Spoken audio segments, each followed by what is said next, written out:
I will call our committee meeting as a whole, finance and administrative meeting to order today, October 9th, 2025. Ms. Coakley, will you please call the roll? Ms. Martin, Here. Mr. Green, Ms. Hanson, Ms. Rutherford, Ms. Fauntleroy, Mr. Harrell, Ms. Moore, Dr. Peterson, Ms. Baker, Ms. McCollum, Ms. Lammy, Ms. Hurstis.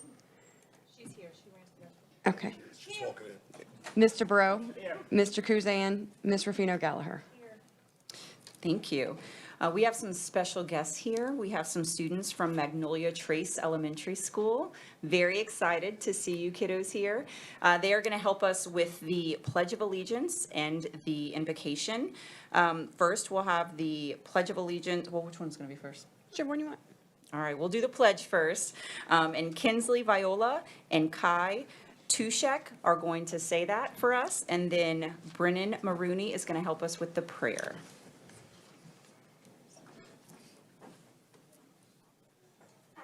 Allegiance to the flag of the United States of America and to the republic for which it stands, one nation, under God, indivisible, with liberty and justice for all. Thank you.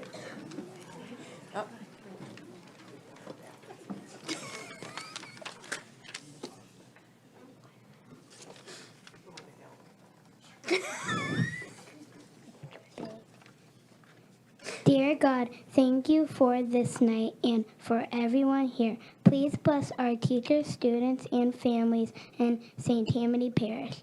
Thank you for my school, Magnolia Trace, and all my friends and teachers. Jesus, please help our leaders, students, and teachers to be kind, strong, and work together.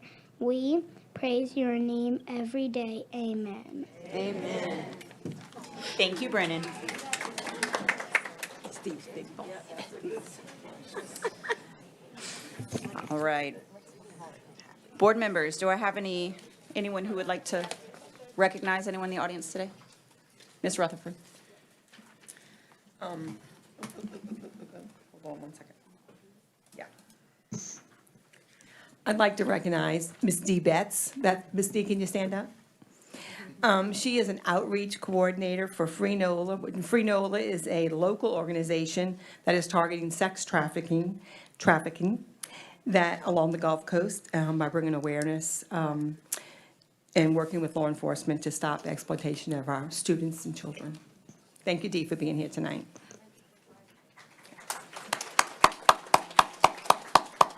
Ms. Baker. Thank you. I would just like to thank Mandeville High School. They had an outstanding Fellowship of Christian Athletes event this week, and me and I think Mr. Green attended that one. It was phenomenal. Gives you a lot of hope for the future. Those kids are amazing. It was kid-driven, and it was just really, really good. I know Ms. McCollum and I went to Covington's last year, but if you have the opportunity to go, you just sit on the field and it's athletes. There were athletes from Covington, from Mandeville, from Northlake Christian, from all over the place. That's just such a phenomenal organization, and I'm grateful to have been invited. So thank you. Ms. Fauntleroy. It's not a recognition, but I'm going to go ahead and piggyback on Ms. Baker's. Covington High's Field of Faith will be Monday, the 20th. And I happen to know the guest speaker very well, and you will be blessed if you come and listen to him and participate. So it's Monday, the 20th at Covington High, 6 o'clock. And you just bring a blanket or a chair or something. Yeah, just Sit out there. Anyone else? Yes. All right, Ms. Lammy. I want to welcome Beth Milton, who is on the Louisiana Teacher Advisory Council and represents St. Tammany Parish and also Bayou Woods. She teaches third grade at Bayou Woods, and she's working on a math initiative for our parish and the school specifically. So we're honored to have her and thankful for her. And also Slidell High's Field of Faith is October 22nd, and I've gone the last 2 or 3 years, and it's incredible. And it's for all ages. So bring your family. Ms. Rutherford. I'm sorry. I would just like to say, and I'm waiting for Ms. Gallagher, maybe she might say something, about all of our Louisiana guardsmen who are now in Washington DC, especially the 769th Engineering Battalion, which my son is part of, and he is there. So please keep him and all of the other Louisiana guardsmen and women in your prayers. They're there right now until November 30th, if not until January 1st. Ms. McCollum? Thank you, Madam Chairman. I just too want to welcome in my district the Magnolia Trace ambassadors and their parents and relatives. So proud of you guys and look forward to seeing you as our future leaders of St. Tammany. All right. Mr. Javia, are you Thank ready? you. Wait, we could bring some of the ambassadors up and take our place. They can vote for us. We got an open seat.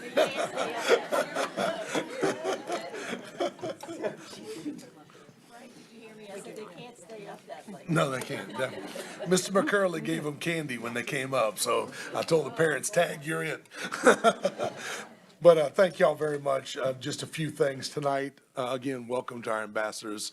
Had a great conversation with them last week. We talked about leadership there on campus and kind of how this position came to be for me and what my past looked like as far as a student and things. And we talked about leadership positions. So just amazing group of kids. So thankful to have them here with us tonight.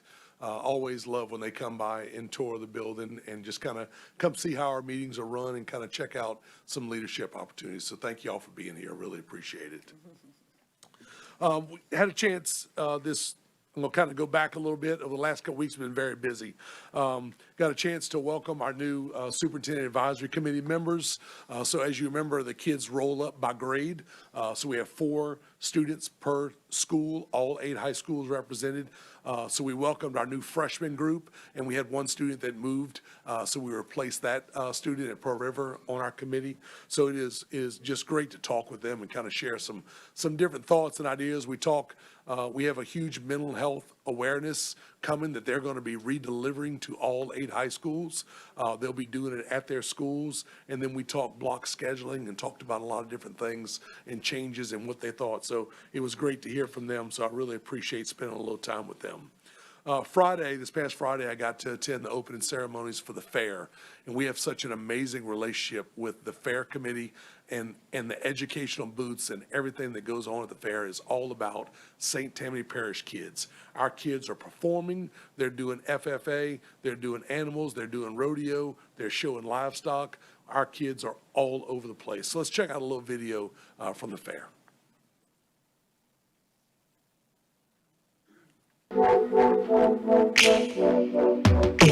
We're out here at the St. Tammany Parish Fair at the fairgrounds, and we're in the educational booths where each one of our public schools from St. Tammany Parish has sent out representatives to put together a booth for their school.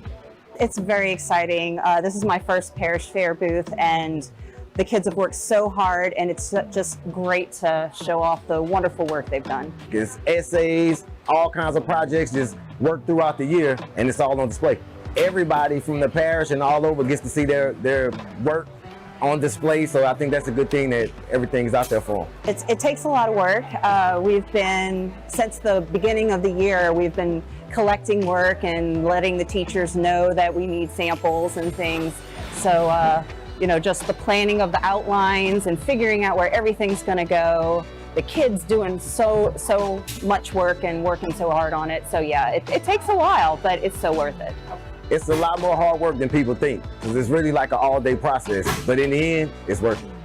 Being out here representing the school district and partnering with St. Tammany Parish government and the St. Tammany Parish Fair is so important. Just for all of us to work together for a common purpose to celebrate the talents of our community. In the classroom and everything, the community doesn't get to see what we do and what they do and what they put into it. So it's wonderful to put all this stuff on display so they can get a taste of the greatness that is in our St. Tammany classrooms.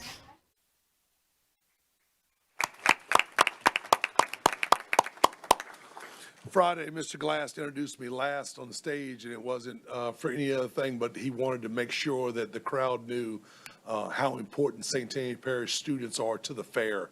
And if it wouldn't be for our students, the fair would not be what it is right now. So thank you to everyone that's involved with St. Tammany Parish Fair, and thank you for making our kids feel so special in everything that goes on there. So thank you to that entire committee. On Monday, Slidell High School does an amazing event. Mr. Bro joined me and Ms. Gardner there, along with Mr. Morris, it's a community concert where they invite the feeder schools of Slidell High School to perform. So what they do is they really highlight a lot of the theater and the music aspects that go on over the course of the year at Slidell High, and then they bring in the students and have them perform for their families. It kind of started, it's kind of crazy. It started with COVID. It started when we couldn't gather indoors because you couldn't bring that many people inside. So they brought the concert outside 4 years ago, and the turnout every year is amazing. The kids are amazing. They had a gentleman that volunteered to donate usually it's hard to hear sometimes because we don't have the equipment that's needed for microphones and amplifiers and all those kind of good things. But a gentleman from the community that donated everything so that they had tons of mics. Speakers were amazing, and it was just a tremendous event. It's a humongous turnout in the Slidell community, so I really appreciate them doing that. And it gives our students a chance to really focus on what's going on. And Melanie St. Cyr, who's the director of music at Slidell High, just talked about how much music has grown since they've started doing that at the feeder schools and at the high school level. So I just appreciate everybody taking part in that. It's a really, really great experience. Yes. Every year, or does she just pick a due date? She picks a date that kind of works. So, but I'll let you guys know. I'll remind y'all again next year for sure. Absolutely. And so then Tuesday morning, I appreciate the board members that joined me. Ms. Martin, Ms. Baker, Mr. Green, and Mr. Harrell joined me for a chamber event. It was kind of the state of education. So I presented on K-12 in St. Tammany. Dr. Carlson presented at North Shore Technical of what's going on in our CTE space here in St. Tammany. And then Dr. Wainwright, the president of Southeastern, also presented. So great event. I got great feedback from the community that attended. So I was really happy to be able to be there to represent St. Tammany Parish and kind of let everybody know what's going on in our schools right now, kind of what our initiatives are and a lot of great things that are going on. So thank you all for joining me, and I really appreciate you guys being there. Over the last 2 nights, Ms. Straderberger and Ms. Alexia has put on an amazing event. Our College and Career Expo is absolutely amazing. We had over 3,000 people that attended the expo over the last 2 nights. And the expo in Slidell at the Harbor Center broke a record. That was our highest attendance we've ever had. And we had, just the feedback. I was telling, I forget who I was talking to this morning, but I had a gentleman that was there with his daughter from Lake Harbor here at Mandeville last night.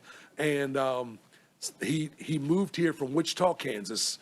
He works for Textron. He's one of the executives at Textron, and he was just blown away. He was like, we just never would have thought public school was like this. Like I said, he's from Wichita, Kansas, and he said he's just blown away. And his daughter's only in 6th grade, but he brought her because she was so excited to see what was out there and what the future holds, and what was. And we had over 150 vendors just there spreading the word about all the different, every 4 university is different. Our 2 universities in technical schools, our community outreach programs, all of our businesses, just a plethora of just amazing people that were there, just spreading the word about what all is available for kids. So Channel 13 was able to capture a little bit last night, so let's check that out.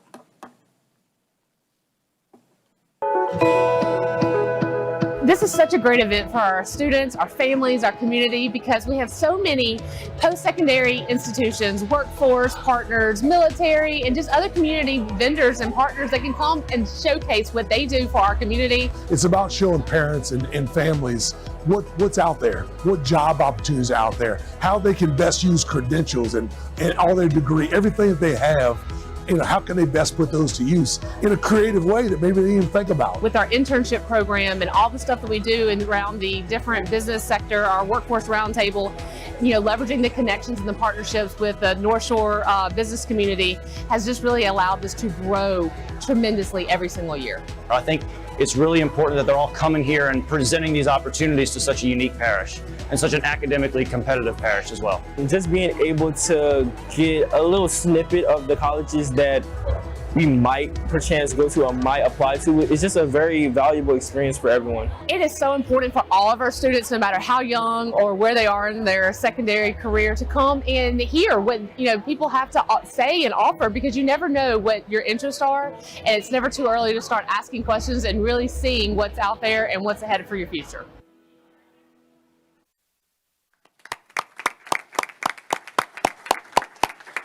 But Ms. Stratterberger and Ms. Alexis do an amazing job, but we could not do it without our school to work coordinators, without our graduation coaches, without our counselors, without our supervisors, all of our volunteers.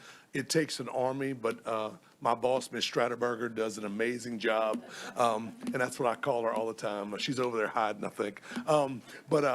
It's just an amazing event. So I just appreciate everyone that helps us put that together. The community has absolutely fallen in love with it, and they look forward to attending. And look, it wasn't just St. Tammany Parish kids. I saw uniforms from public, private, charter, you name it, they were there. They were checking out and getting as much information as possible. So I really do appreciate everybody making that happen. And then last but not least, today. Wait, I'd like to make a Sure. special shout out to the Pearl River ProStart people who prepared the meal for us. It was very good. They fed all the workers there and the vendors. And I'm sure there was somebody on this Yes, side of the there parish was. that did it as well. Wonderful service and wonderful food. Thank you very much, And, Mr. and the Burrow. event was fantastic. That's a great point. Thank you for bringing that up. But yes, our ProStart students provide a meal for all of our vendors and all of our visitors that come in that help and volunteer. And they set that up at both events so that they get food and drink and kind of stay hydrated. And we've got ROTC kids, JAG kids, helping park, moving people around, showing people around, and welcome. Just what Stacy and what Melissa do to gather and get all those people together is truly amazing. So it really is, I'm blown away. But today, we had a chance to welcome 7 of our local delegation here at Central Office. Our board officers were able to attend with us, and we were just able to kind of just talk through some things. We have truly grown the relationship with our delegation, and we just sat down today and just had some conversations about what are things that are going well for us, what are things that are challenges. They shared some things that are going on statewide. They shared some things that are going on committees that they're on. And it was just great to we spent 2 hours just working back and forth and kind of going in detail about some different situations and experiences. And we kind of had a little agenda, and our departments kind of presented. So I just appreciate everybody doing that. And board office, thank you all for joining us today. And it's just such a truly productive event, because if you read the paper today, they're about to go into a special session in just a couple weeks. And then once that happens, they start getting pulled on committees and they're gone. So we really truly got a chance to get in front of some really people that make decisions at a very high level in the state. So I just appreciate them sitting down and talking with us and spending some time with us. And again, thank you all for making that possible and attending. But Ms. Martin, that's what I have. Thank you very much. Thank you, Superintendent. Do you have any questions from board members? Awesome. Yes. Yes, okay, so my friends here, if you guys would like to leave, you can. Unless you want to stay for the rest of the meeting, which you can also do that. It might be a little boring for you. But thank you so much for being here. We love seeing you here. Keep doing all the wonderful things you guys are doing at Magnolia Trace. We're very proud of you. Thank y'all very much. Thank you, guys. Thank y'all. Thank you, Jamie. Thank y'all.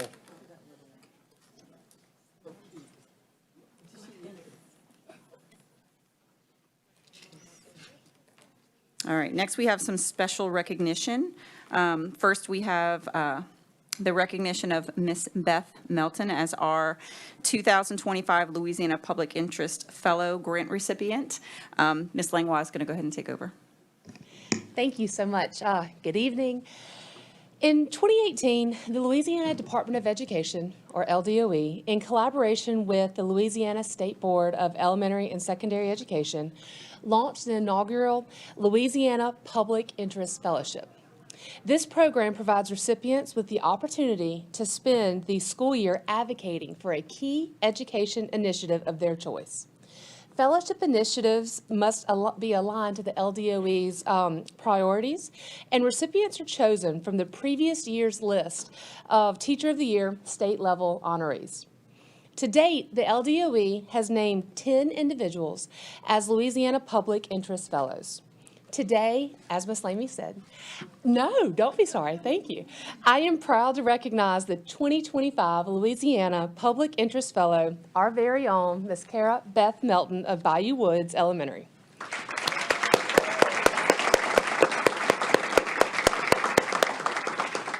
As a part of her fellowship, Ms. Melton will focus on strengthening math fluency, and I'm going to let her share a little bit more about her project. Thank you. My terrible scratch note, so. Good evening, and thank you for having me. I'd first like to give just a couple of quick shout outs. One to my bookkeeper, Miss Crystal, who has been instrumental in keeping me on task with ordering. Miss Prevost over there, who's been very helpful at the department. Thank you. And then Casey Cummings with the department with math curriculum specialist. She's been there and taking care of everything I needed. So I just like to share a quick information about my math fellowship. So our goal is simple, is to build math fluency and confidence in our youngest learners, K through 3. And we're doing this through our already implemented strategy in St. Tammany, which is our RDW, our Read, Draw, Write, where the students read the problem carefully, they model, and then they share through a written response what they did.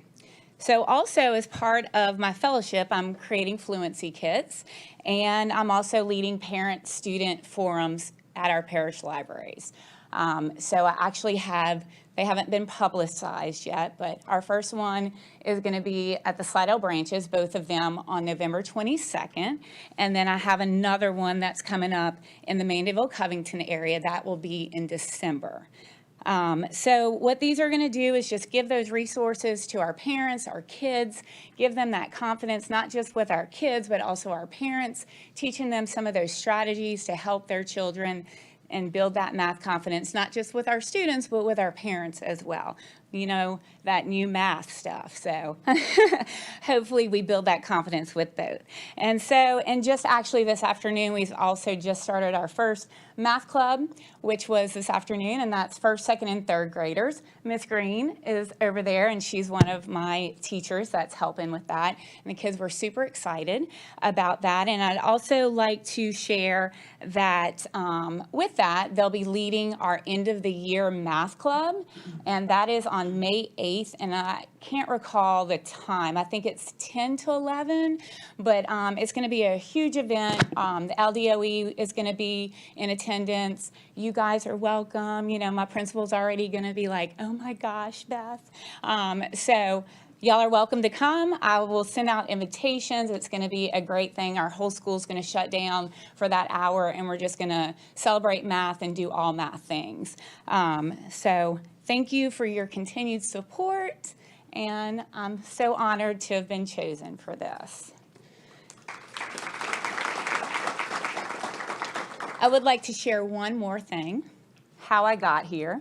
Real quickly, I was told I didn't have a timer today, so I've heard about the 2-minute timer. So I just wanted to quickly share, 3 years ago when we had Miss Guyon was our principal and Miss Howard, I had walked in their office and asking them a question because I'm always in there talking with my hands, and asked them something. I was about to leave, and they're like, Mountain, who's been TOY? And I looked at them and I said, what is a TOY? And they're like, Teacher of the Year. I'm like, not me. I don't want it. It's too much paperwork. Well, I'm here to say thank you, Miss G and Miss Howard, for believing enough in me. And yes, I still have lots of paperwork to do, more than I ever dreamt. But I am so thankful for where I am with this. I've met so many people and done so many wonderful things. And, 22 years, and it's just amazing that this is how it's going so late in my career. So thank you to everyone that has ever supported me. So thank you.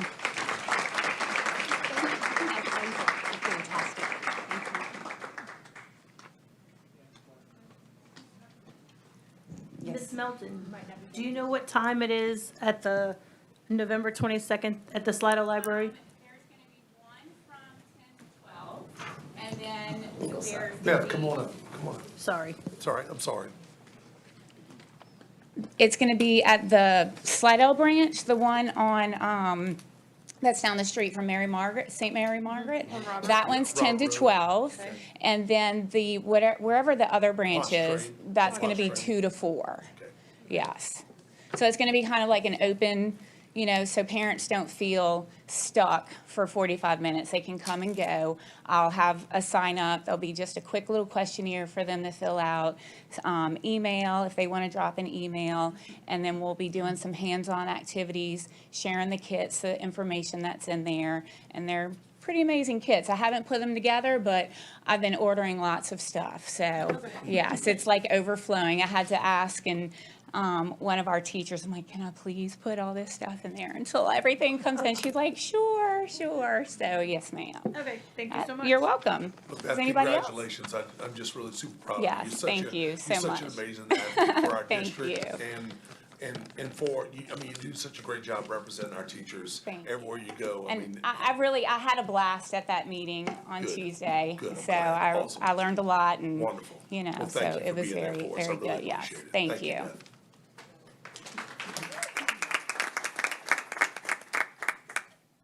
Ms. Langlois? So let's talk about Content Leader. Launched by LDOE, the Content Leader program is designed to grow teacher leadership from within our classrooms. Through targeted training, content leaders develop a deep understanding of both the content and the pedagogy required for effective instruction. The goal is simple yet powerful: to ensure that every teacher has access to strong curriculum support and that every student has access to excellent instruction. Content leaders are classroom teachers, instructional coaches, curriculum specialists who are deeply committed to improving instruction district-wide. Through this program, educators are not just growing their own practice, they're becoming catalysts for broader instructional improvement. The content leader role is an important step in the leadership pipeline. Content leaders can apply their learning by facilitating collaborative practices such as lesson and unit unpacking or student work analysis on their campuses. The state's program began with ELA and math and later expanded to include science. Organizations interested in becoming providers must submit an application and meet rigorous criteria. St. Tammany has been a content leader provider in ELA and math since 2019, and I am excited to share that we are now also a provider for science. St. Tammany's science content leader training will include deepening participants' expertise in science content aligned to grade level standards, developing a strong understanding of content-specific pedagogy and curriculum implementation strategies, building skills in adult learning theory to facilitate meaningful and effective professional development for fellow educators, gaining access to turnkey professional development materials, and receiving training to deliver with the confidence and clarity, helping colleagues fully understand the Louisiana student standards for science and the instructional shifts they require, guiding teachers in effectively implementing science and engineering practices, supporting the planning and delivering of high-quality instructional units and lessons, and fostering cross-disciplinary thinking that aligns with the rigor and relevance of our standards.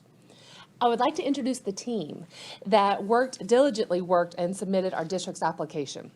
So if you would please stand. First is Ms. Tracy Hayden. She's our elementary science curriculum specialist, and unfortunately she's unable to be here, but if you could please wish her a happy birthday. I know. So I hope if she watches this at home, she will see all the shout outs. Ms. Shannon Leger, science secondary curriculum specialist. Ms. Chantel Smith, our professional development coordinator. Mr. Raymond Morris, our elementary science supervisor. And Ms. Sherry Jones, our secondary science supervisor. And I gotta tell you, this team have worked so hard, and what they put together, they had to really showcase what our training would offer for teachers and how they would assess. And some of the things that they outlined is how it's aligned to the purpose and goals of the overall Content Leader program, how they're gonna prepare participants to successfully serve in this role and really be a colleague and a mentor and a model for their counterparts, their teachers in the classroom with them, how they're gonna integrate the Content Leader assessment series and its completion into the training, because they support the teachers every step of the way, and provide support to help them get that ancillary certificate add-on, which can help help teachers add it so they could maybe one day be an administrator and get their EDL 1 certification. So thank y'all so much. And I'll be glad to answer any questions. Do you have any questions from board members for Dr. Langlois? And I apologize, I called you Miss Langlois earlier. I should have said Dr. Langlois. Totally fine. All right. Oh, Ms. Hurstis. Would you mind emailing that information You to got me? it. Yeah. Yeah, thank you. Absolutely. All right, thank you. Thank you. Okay, yep, got one Thank more for you. you, sure. Oh, go ahead. So last year, we've talked about this in a previous board meeting, all 4th through 8th grade math teachers were required by Act 260 to complete a numeracy professional development course. And the course consists of 25 modules, and it includes learning experiences and application tasks to really help showcase how the math standards are connected across the grade levels and the content builds off of one another. Our teachers were given 2 options for completing this, because we know how busy teachers are. They could have either had one option where they were provided substitute teachers so that they could work on these modules during the workday. That was one option. Or if they would prefer not to be pulled away from their students and not miss instruction, they could also complete it outside of the school workday and receive a stipend at the end. And I gotta ask Ms. Chantel Smith to stand up again, because she diligently ran monthly reports and really shared the status with our schools. And as a result of her efforts and the teachers working so diligently, our teachers did an amazing job. We were one of 10 districts that had above a 90% completion rate. In fact, ours was 96%.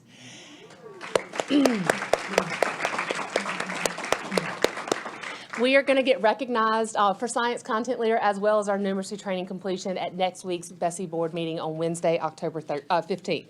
So thank you so much. Now, I do want to share with you this year that has been expanded to where now kindergarten through 3rd grade teachers are also required to complete the numeracy professional development. They have 2 years to complete it. They will be given the same options as our 4 through 8 teachers.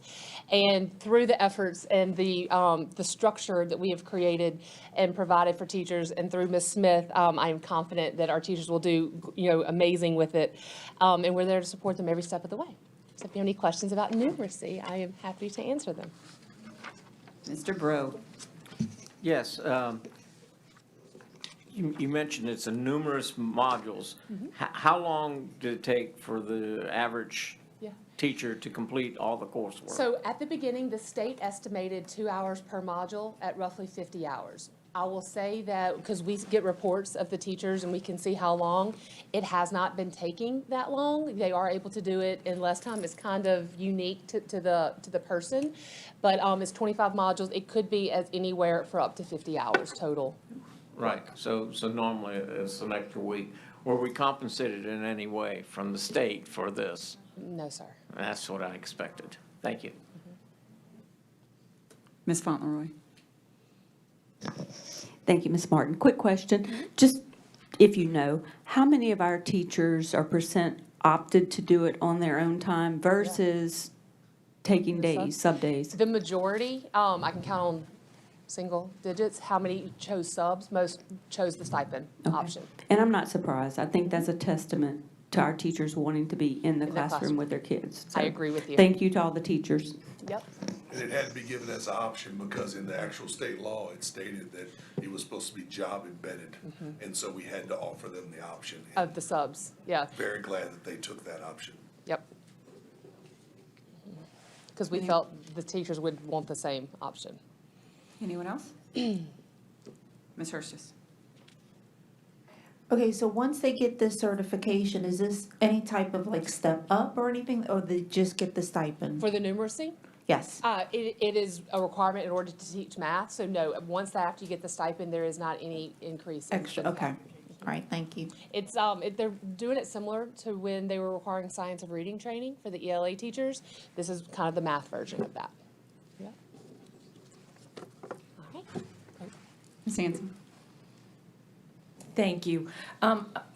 A related question, I know that was part of the legislative act, and they were sort of required by law to do this in order to teach. And so the stipend they received, if they did up for, was because they gave up their time. And I agree with Ms. Fauntleroy also that it's a true testament to the dedication of our teachers, that we have a 96% completion rate. In terms of the universities, are they trying to put that in their training as opposed to they become a teacher and then we have to, do this? They are, and at some point they should be coming with that. It's just going to take time to get there, but yes, ma'am. But it's part of their training in elementary education. and They are math, working the to math embed it English. now. The reading one too, science of Correct. reading. Okay, Yes, thank ma'am. you. Yeah, and I did want to say that 4%, a lot of it was teachers that last year, were teaching math, and maybe they had plans to do it over the summer because they had through the summer to do it, and this year they're not teaching math anymore.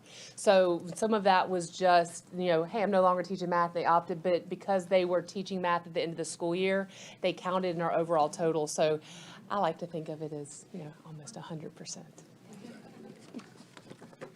All right, thank you. Thank you, Dr. Langmore. Next, we have our September and October district recognitions that Ms. Hanson will read for us. Thank you. Whereas the St. Tammany Parish School Board recognizes the following district observances for September and October of 2025.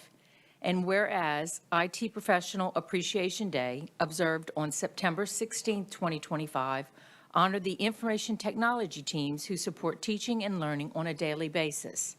And whereas Custodian Appreciation Day, observed on October 2nd, 2025, recognized the hard work and dedication of all of our custodians who keep campuses and work sites clean, safe, and welcoming.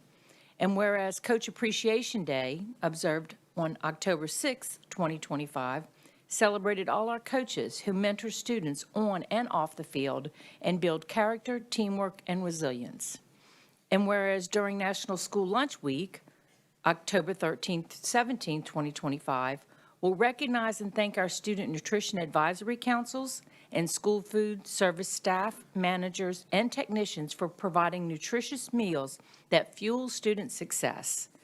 And whereas on School Bus Operator and Attendant Appreciation Day, October 20th, 2025, the district will acknowledge the tremendous responsibility and professionalism required to safely transport students more than 29,000 miles each day. And whereas during National School Bus Safety Week, October 20th to 24, 2025, the district will highlight the training, maintenance, and daily vigilance that contributes to safe student transportation. And whereas during Red Ribbon Week, October 27th to the 31st, 2025, the district will join the National Red Ribbon Campaign to promote healthy, drug-free lifestyles among students and families. Now therefore, be it resolved that the members of the St. Tammany Parish School Board hereby recognize and proclaim these observances for September and October 2025 as set forth above, and expresses their appreciation to the individuals they honor. Be it further resolved that this resolution be spread upon the official minutes of this board and shared with all schools and appropriate departments as a sign of the board's appreciation and support. And I so move.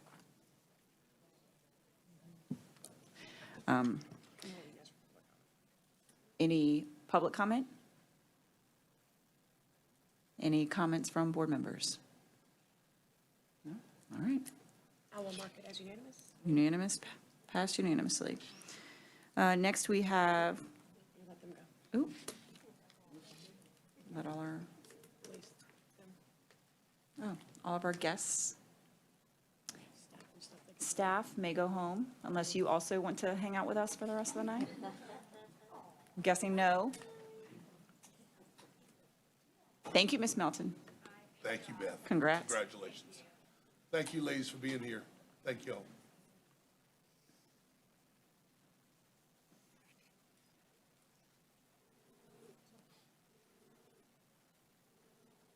All right, everybody else is staying?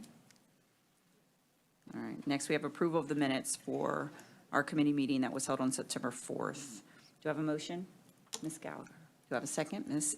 Isabel Moore. Any public comments? No comments from board members? Everyone vote?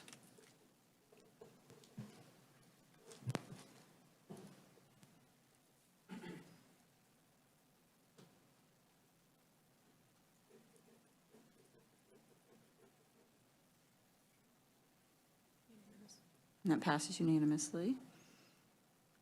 Next is our administrative update. Mr. Alfonso. Thank you, Ms. Martin, Superintendent Jabby, and Board. All info has been updated in Rapid Responder regarding our Act 50 drills. All schools are in compliance, so the school system is in compliance with law. In addition, schools are constantly updating their EOP plans, so when they do drills, they meet and basically better what they do, and they in constant communication with Bob Donnell with suggestions. Provided on board docs is an extensive list of items completed by Gary Hoover and his staff, and he'll be here in a sec. He's here now to talk about if you have any question regarding the maintenance report. Thanks to the Maintenance Department for responding to issues and concerns in a timely manner. This is my first year dealing directly with the maintenance staff. And then obviously when you have 72 sites, I think 77, I'm sorry. What is it, Mr. Jabby, 72, 70? I'm in a ballpark. Well, anyway, when you have that many sites, the maintenance staff, sometimes they spread thin, but when I call them, they Johnny on the spot and they take care of things. So I really do appreciate it. I don't really have an update from food services. When I talked to Casey, he said all is well and the kids are being fed. So we're good to go. So that's my admin report this week. I'm here and my staff's here to answer any questions. Ms. Gallagher. I'm assuming the Act 50 drill is the lockdown drills. Yes, ma'am. So is it normally that we do, like, I don't know, if they're in second hour, once everybody gets to class, then we do the drill? Yeah, Like they try to do they try to do the maximum, so they have the most kids on campus. You don't want to do it first thing. You still got kids checking in and things like that. But it's in coordination with law enforcement so they can fit it in, really. Okay, is there, and I guess because they're in a controlled environment, like, why do we not ever do it like in between first and second? Because no gunman is gonna say, oh, let me wait till they get to their classrooms before I decide to come on campus. So I'm just curious if that's an option. Well, I mean, that's a good point. I don't That's a know, good- that's a because I good feel point. like if they're always in the classroom, they know exactly what to do. They just go in a corner or whatever their drill is. But if they're in the hallways and walking, like, there's always a chance that could happen at that point. We can't wait for the bell to ring before we decide to. No, I'm just curious. No, what you're saying makes sense, and I'll bring that up to Mr. Donald. I will. Okay, All right. thanks. You're welcome.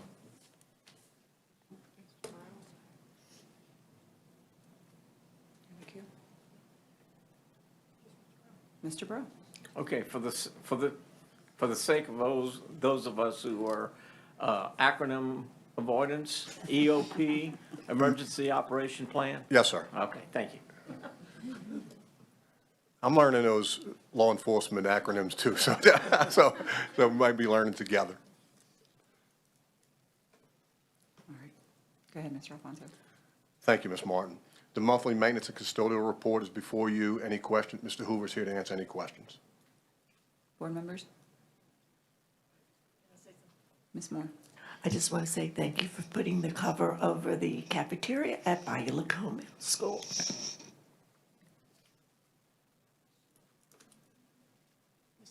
Ms. Hanson? I have a question as it relates, and I'm not sure if it's for maintenance or Cameron or both. But I know we had a previous meeting where we were discussing as far as looking at the bleachers like in gyms and in stadiums and things like that. Have we started that process? Or if there's a situation where, I mean, something needs to be taken care of immediately, like the principals would contact y'all, correct? So in the past, I mean, and currently, the schools do reach out if their bleachers are not operating or they see something that's of issue, and we send a vendor out Okay. to look into repairs. In terms of the bigger picture that was part of last month's budgets that we brought to you for some additional spending out of the BP funds for safety and security, that included a broader look at our bleachers, outdoors, indoors, in general, but we're gonna need to put out probably an RFP of some sort. I'm looking more towards like the indoor gymnasiums where, you know how some of the newer ones, they have those Handrails that turn. well, no, those, the railings. And if they're turning, they're not supposed to be turning, correct? They turn only when the bleachers retract. Okay. So that they stack flat. Yeah. And then when the bleachers come out for seating, those handrails are turned and locked in place. Okay.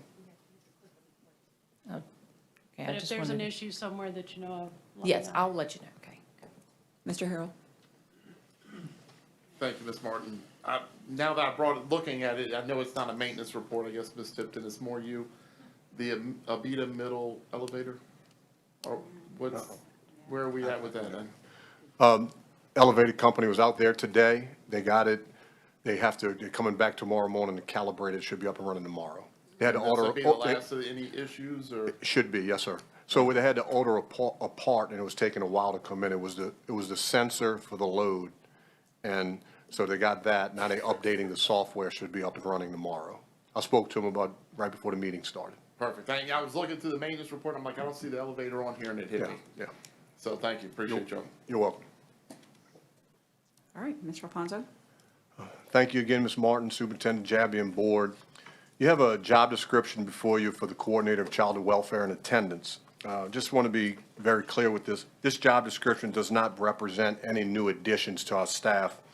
We're simply updating the job description to fit our structure. So we're trying to get it up to date and make the job description relevant to what the duties are, what they're doing. You know, per state law, Child and Welfare Department must be overseen by a supervisor, and we have that. Ms. Jennifer Alleman, who's seated right behind me, does a magnificent job with that department. She has 2 coordinators under her. All right, so the former job description just basically stated Supervisor of Child and Welfare. Jennifer is a supervisor for administration. She supervises Child and Welfare, which makes us, you know, we okay per state law. In years past, we had supervisors on each end. Now we have coordinators. The job description before you just represents the responsibilities of a coordinator. So we're just updating the verbiage to represent what we're currently doing. Basically, we changed the verbiage from supervisor to coordinator. We took away on the job description, some responsibilities like coordinates professional development. You know, the coordinator doesn't do that. Jennifer does that. You know, so we just kind of made the job description more relevant to the duties that the coordinators are performing. So we're not adding anything. We just have a job description now that they can sign. So just to tell you what we did in the past, Jennifer actually brought it to my attention. You know, they would sign a job description that said coordinator of programs and services. So we were okay. They were a coordinator. They did have a job description. but some of the responsibilities on that job description doesn't fit to what we currently do. So Jennifer went to work and basically, redlined and went through a job description, and we have this one now that they can sign that fulfills what they're currently doing. Jennifer's here to answer any questions if you have any questions regarding the responsibilities. Do I have a motion? Ms. Hanson, do I have a second? Ms. Baker, any public comments? Any board comments? Ms. Moore? Mr. Jabbia, is the pay for this position the same as it was when it was listed as a supervisor? Actually, it's less. It's less. Okay, I'm sorry, Mr. Jabman, I'm sorry. Yes, it's no, less. that's fine. Yes, ma'am. It's coordinator pay. Ms. Baker? Thank you very much for this. I just do have a question. This position and the people servicing the children in child welfare attendance, my frustration with this is when a child is truant, we really, and it's babies, it's not a child's responsibility to get themselves out of bed and get them to school in a timely manner. So it is the responsibility of a parent. So where is, it's been a frustration for me for some time. Where's the teeth in this? And it's not, we can only do what we can do as a school system, but we have to be able to work with whoever's responsible for giving us some teeth. So I just don't want to see kids being responsible, at 6 and 10 and however old they are to get themselves up into school. That frustrates me. Yes, ma'am. And I just kind of pony up on that. Jennifer, in coordination with both coordinators on, Donna's and Melissa Eason, she's currently working on a truancy and absenteeism plan. They're currently working on that right now, and it's very extensive. So we have some things in the works that we hopefully can roll out soon. But it's not easy. It's not an easy rollout. No. But Jennifer really does have a plan, and it's about to be rolled And out. FINS does have a program that's for elementary Stretch, so students. FINS is, but they are the responsible agent.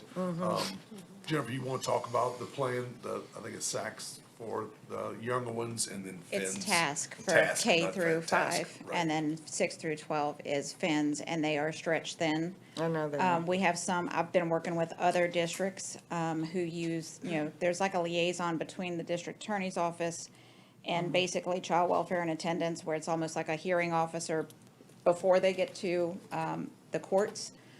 I don't know if that's gonna, I don't know how much pull I have for that, but there isn't a lot of teeth, I'll be quite honest. It's, we can submit them to TASK, but the schools do a really good job of trying to make plans, having the parents sit down and make a plan with their child, how they're gonna get to school on time. Whether that looks like catching the bus or whatever the case may be. We're trying to model some things that some schools are doing really well and trying to roll that out to other schools. Nobody is looking to punish children who don't drive themselves. Right. At all, but we also have to follow state law and the minutes that are required for children. It really puts us. It's a rock and a hard place. I don't know what the answer is and either. I'm we are just wanna trying be to part of walk that fine line between that, where we're holding parents and kids accountable for the time in order for us to issue credits or grades, and trying to communicate to parents how important school is. And it is a very tricky thing to do. We've rolled out a little toolkit to schools that they can, basically, the state came up with this Power of Presence is their initiative for this year. So we've modeled some of the things that they have rolled out to give to schools as a toolkit. We've asked schools to put together a committee on their campus to think of ways to make it fun for kids, like competitions, class competitions, grade level competitions. Kids love competitions. Businesses like to work with schools to give them rewards, and it could be simple as popcorn, an extra 5 minutes of recess, trying to pump it up. It's really and truly, you can get most children on campus most of the time. And really and truly, all you really need is a note to get them out of the unexcused. You know, pretty much you can miss an unlimited amount as long as you have a note. And that's really the message that we have to send home, that you've really got to turn in a note for whatever it is. But I mean, that doesn't help a child's education. It So does what I'm not. saying is, you know, if we as a board can help you, and then like the board officers, like Mr. Jabbia just said, they just met with legislation. So if y'all meet quarterly, is that right? With these legislators? No. Annually or semi-annually. Okay, so if that's something we can kind of work with our lawmakers, you know, again, this frustrates me to no end. It is. When teachers and schools in our grade depends on something that's totally out of our control, and yet it's the child that suffers. So if we could make that a presence when, I don't know, a report of some sort to, That's kind of, not to cut you off, but that was kind of what we're working towards. We have a lot of coding issues between schools, so how people code things coming into school, like tardies are all included in that. Okay. You know, 5 tardies, 5 unexcused tardies, or 5 absences make you habitually truant. So it's trying to work through, the state gave us some really good guidance at our last meeting. It's basically how you code as a district. We need to decide, you know, what is going to basically count as being tardy to school, and how we code that gets sent up to the state. So they gave us some options that I need to discuss with Mr. Alfonso about how we're going to move forward with that. But if I can help all 55 of my schools, along with my child welfare and attendance, help these schools code properly, that way we really have some clean data. Yeah, so that I can pull out, I don't think the true truant children is really more than 10%, but I've really got to pull off some of the unclean data to be able to look at that. well, if there's anything I can do, and I'll speak for the board, anyone sitting on this board that can I'll do take all the that. help I can get. Let us know what we Task can- and fins are I know how stretched they are. I do know. very stretched. All right, I just want to remind everybody that what we're talking about right now is the job description. So let's just keep our comments to that. Ms. Fauntleroy? Quick question. I know a year ago or more, at the request of the administration, we hired an investigator. And I could have missed it, but does this person work with the investigator? I don't see it in the job description. He goes to each of their offices. That's where the investigations start. So if there's a question about where somebody lives, it's usually told to one of the child welfare and attendants, and they issue it to our investigator to investigate. Okay, so that's the only, who does he report to? Me. You, okay. All right, thank you. Uh-huh. All right, let's all vote.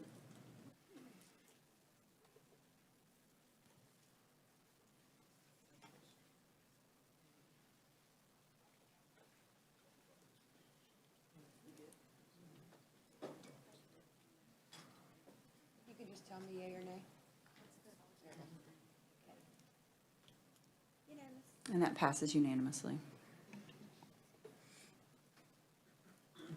Thank you once again, Ms. Martin, Superintendent Jabbia, and Board. Ms. Hurst has asked for this agenda item, and I just want to thank her because, you know, I'm going to give a public records request update, basically give you some numbers and some information. What she requested did help me find a different way of organizing how I do things, and it really helps, so thank you. So I went back, time frame wise, I went back to fiscal year July 1st. So July 1st up till today, we've had 60 public records requests.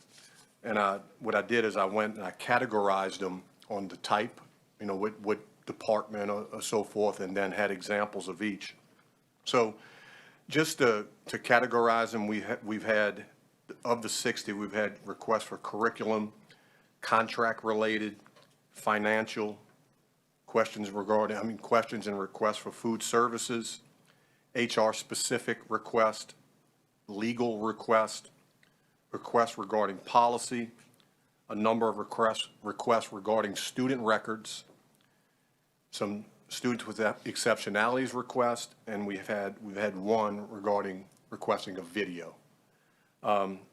Just please keep in mind of those requests as I went through them, how it involves multiple departments.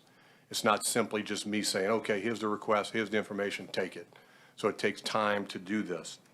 Of those requests, of the 60 requests, we've had one person that had 28% of those requests. To categorize the examples of the request, to give you some information there, parents were requesting student records, data research companies, particularly a company called Construct Connect that request a lot of Cameron stuff, just like data research that takes time. We've had a lot of architectural and construction companies and different firms asking for contracts. You know, once we put things out for RFP, you know, and a company doesn't get the RFP, they requesting the scores, the other RFPs, the one who won it, things like that. So that involves multiple departments. We have a lot of employee-related requests, you know, just typical things for employees. We've had requests regarding our processes and policies. And keep in mind, when someone requests our processes, that's not a document, that's not a public record, so then it turns into a question and we have to redirect the person. Of all, probably the biggest thing that's requested are emails. And I just want to say something about emails because, and I'm going to ask you please that, because this is going to trickle into the next agenda item, if you could save the discussion portion. I don't mind answering questions, I'm not saying that, but the discussion portion is going to be the same discussion on this item and the policy. But just from what Lewis does, emails exist in a database and are in a compressed form and are not paper records. You know, so they're not paper records, and so they can't just simply be so it's in their database, here, come inspect. So they have to be printed, and majority of the time they have to be inspected and redacted for confidential information, and then the copies can be produced. You know, so, you know, a common thing that people say when they make a public records request is, oh no, I just want the emails. You have them electronic, send them to me. That's not as easy as that, because they have to be reviewed. They have to be in a compressed form, so they have to be printed. All right, so I just wanted, so emails are the common thread, the common theme with public records requests. The last two items that are very hot are curriculum items, particularly when we have a textbook adoption. They request all that documentation. And the last thing is purchasing. You know, we get a lot of stuff with purchasing. You know, it's typically when people don't get the bid or get what, you know, from the bid process, they request purchasing documents to see if we did things correctly. And so that are some examples of the categories. Another thing is I just want you to please understand that when a public record is requested, it has to go through multiple departments and it takes multiple people to produce it. As a custodian of records, I'm the facilitator. I'm the facilitator of it, and I make sure it gets to the right people, and then I ultimately produce it. And then when it's, you know, it's kind of iffy if it can be produced, that's when we consult with legal and they review it before we produce it. So I just want to give you an example of something, you know, dealing with Terry Prevost and her department. So, you know, if something financial is sent to me, if Terry has a spreadsheet, I'll get it within 30 seconds and boom, I'll produce it. We did it today. But generally, she has to go to her staff and her staff has to pull information. Then once they pull information, like her purchasing department has to give her the information. She reviews it, goes through it, and then sends it to me for production. And then she'll flag things that may be confidential, like an RFP. Some people might mark on the RFP, confidential, not for production on the RFP, so we can't produce it. Now, they can get parts of the RFP, but we have to give that RFP from Terry to Paul, for Paul to review to see if we can produce it to the public. So it's not as easy to just simply produce documents. So I just kind of wanted to give you a synopsis of that, let you know how many we had here, the type of categories we we have and what it takes to produce a document. Thank you.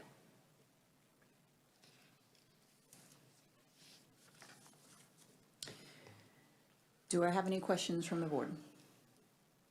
Or would you like to save them for the next, well, he said to save some of the questions. Yeah, I don't but do mind you have answering anything- questions, yeah. Yeah?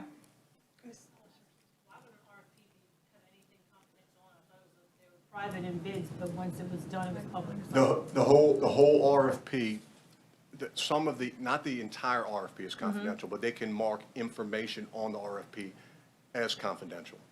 So that, because think about it, if I Yeah, put I it guess on. just give me an example, because I'm like. Let me give you an I'm example. lost. So I own company A. I have all this pricing for something, and then I mark it as confidential. Because if someone does a public records request and I produce that, their competitor can, the next RFP, they know what you're gonna come out with. So they know your pricing, you see? But once. But their we total res- pricing, what we get, Ms. Tipton gives us the whole bid, like, would they know exactly how much That's the the bid winner. is for? Okay, The but it's winner- not each piece broken down? Correct. That's what you're talking about, Yeah. okay, thank you. Yes. Ms. Hurstis? Yeah, if you don't mind, I was kind of wanting to maybe buddy up the discussion with like the policy, because I think they kind of go hand in hand. Sure. Yeah, because I had several questions. Go ahead and introduce the policy, Mr. Alfonso. Yes, ma'am. So, policy CG, administrative records, Mr. Bro asked last meeting to get it, and we push it to this meeting because we had 5 other policies on it. So you have it before you. You have a red line version. Before I get into it, I want to thank the committee, Ms. Isabel Moore, Ms. Amanda Martin, Ms. Deborah McCullum, and our legal counsel, Paul, and myself. We sat in the committee, we hashed some things out, and we had some good conversations in the committee. So Mr. Bro asked for this policy CG to be in the agenda. He did email me some information that Ms. Coakley put on board docs for you. And also on the public docket, we also have the personnel file documents. That was a common theme in the committee, like what are the items that are included in the personnel file? So I gave you like I put in there like the common things, and I'll talk about that in a second. This is what I did leading up to this. I didn't simply say, okay, here it is. All right, Paul, please redline it. But this is what I did. I researched other parishes, particularly parishes similar to our size, could be a little bigger, could be a little smaller. And also I researched neighboring parishes. So I did Calcasieu, Jefferson, EBR, Lafayette, Livingston, and Tangipahoa. And I also did municipalities. I know that I did the city of Mandeville, town of Abita, parish government. And I know that doesn't correlate, but a public record, we're all under the same law. So I did do that. What I did notice is there was a discrepancy on how governments do it, like what they charge, or municipalities, how they do it, their reproduction. And what the common theme was is they don't technically get the request that we get. And then that's what I got out of it. But from the school system standpoint, what I noticed is that all 6 of these had a similar policy. It was really like a canned policy that they must have gotten from Forethought, and they just, that's what they use. And there was not a lot of updates to it. But the common theme was all of them had the verbiage as is reimbursed and what is privileged. That was the common theme, and that statement was in there. And I'd like to just read one of them from one of the policies. Sorry, I'll read it from Calcasieu. It says, the school board shall require any person making the request to reimburse the school board for the actual fees, costs incurred prior to providing any document, record, or item unless the person is exempted from providing reimbursement. Duplication of records classified as privileged shall not be permitted. In all 6 of those, they all had the same verbiage. So that would get us to our policy. So what I did after that, I got with Paul. So I think it's important that I go over with you, one, what Mr. Bro suggesting, and then go over the red line version and give you the reasoning for the red line. And then, I turn it over to you guys and also Paul to debate what you think the policy should be. So Mr. Bro added a line, as you see, it says, all employee records that are not considered confidential or privileged information shall be maintained outside of the personnel file. That triggered me to Ms. Superintendent Jabby, I'm sorry, instructed me to, hey, what are the items in the personnel file? We have that provided to you, okay? And the other thing is, Mr. Bro, is a simple, very simple addition he had. There shall be no charge to any person wishing to merely examine records without necessary redaction during normal business hours. So basically what he's saying is if, hey, it's something, they can see it, let them see it. If it needs to be redacted, let them see it. That's what I gather from it. There's a cost. Yes, sir. Yes, sir. So the red line version of Mr. Harrison. So in paragraph 1, yes. Which one are you on? Where are you? Policy CG, the last one, E. You were on Rose. Now I'm going to the policy legal, Okay, the regular all right. policy red line. Thank you. Sorry about that. No worries. Oh, y'all don't have red? All right, so the blue version, the red, I have red line, I'm sorry. So you see where Mr. Harrison added and privileged, and what he did is he inserted the law, and the law is basically a broad picture of what we can do. So he inserted the law to recommend, for the recommendation. On the back page, on second page, I'm sorry, under number 2, it said the school board or any other official employee shall not provide access to any form of document on which the unredacted social security number, so you can't get the social security number, bottom line. And then the duplication of records. This response is in every, it may be worded differently, but it's in every school system's policy that I investigated. As provided in the statute, it says the St. Tammany Parish School Board reserves the right to charge reasonable compensation for any employee required to work beyond his or her regular office hours, working hours in connection with the inspection or production of public records. So that simply means, hey, we got this big extensive thing. Now, we haven't done a lot of that yet. But we had this big extensive public record request, and a secretary has to staff to work to make copies. You know, it's true, we should be able to charge their hourly rate to produce this to the public. And it's just, all systems do it, and all government, it's in the government entities, all government, it's spelled out. They have a schedule of fees. All right. In the event the inspection or production of public records outside of regular office hours or working hours, the amount owed to St. Tammany School Board by the requester shall be determined and paid in advance in inspection of records. So basically, you know, paid in advance, then we produce it. Because I have, and I just have to say this, I have 3 extensive public records sitting on my desk, one for student records, one for construction, and I have another, offhand I can't tell you, I'll have 3 that's sitting on my desk that they asked for, that is waiting to be picked up, that has not been picked up yet, that basically wasted our employees' times to produce. So it's sitting on my desk and it hadn't been picked up yet. All right, so moving on, it says the copy charges. Paul inserted the line, the custodian of records may require the payment of copy costs in advance of any records being produced, basically. All right. The first bullet, 50 cents per copy, or scan for purposes of redacting confidential or privileged information. I just said that in correlation to Mr. Bro.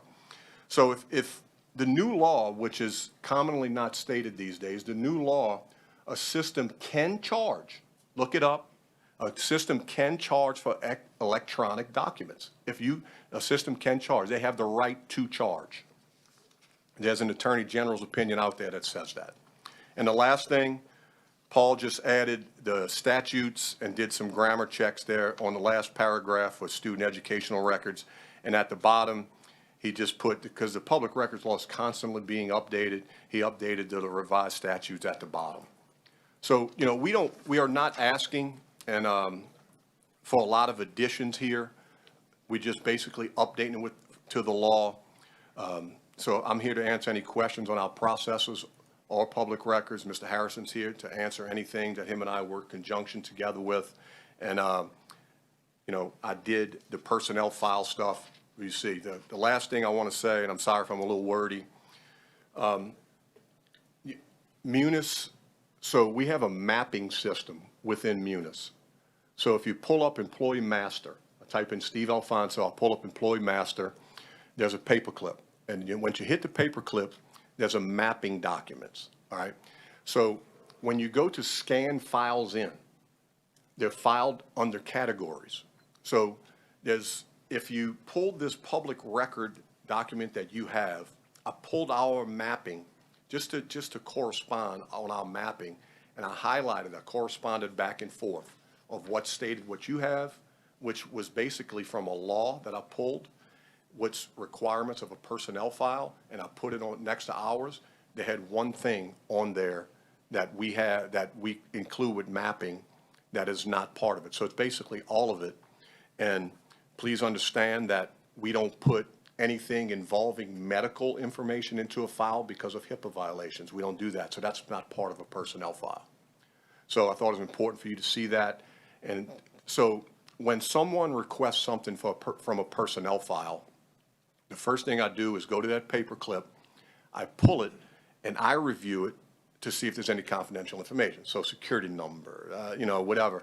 I even redact employee identification numbers because I don't think that's important. They don't need to know what's an employee identification number within our system. And I'll redact that, and if they can get it, they get it immediately. But if there's questionable information, that's when I involve legal. And that's simply to protect the system. Thank you. I'm here to answer any questions. So is Mr. Harrison.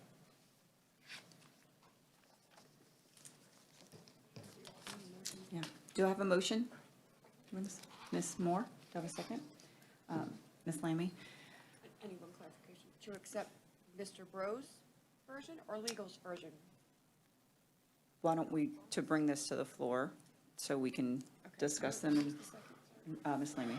And then someone can make a motion for after we have our discussion of which one maybe we'll vote on. Any public comment? Ms. Barrios?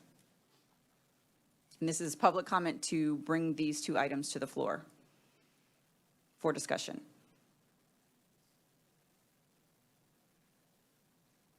Would you like to save your comments for after we start discussing them? And we vote on one? Okay. Board comment? Board discussion? Anybody? Ms. Hurstis?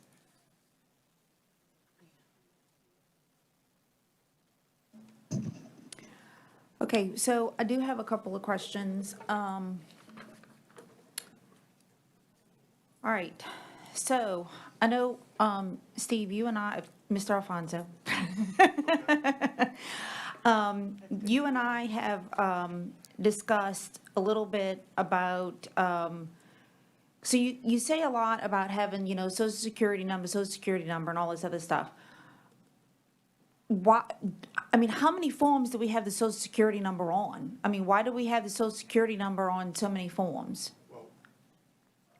Yeah. A lot of our insurance documents and things like that have Social Security numbers on it, but we have moved, because you have a lot of, remember, personnel files by retention schedules held for 70 years, so lifetime really of an employee. So we have a lot of old documents in there, but preferably right now, we operate by employee identification number.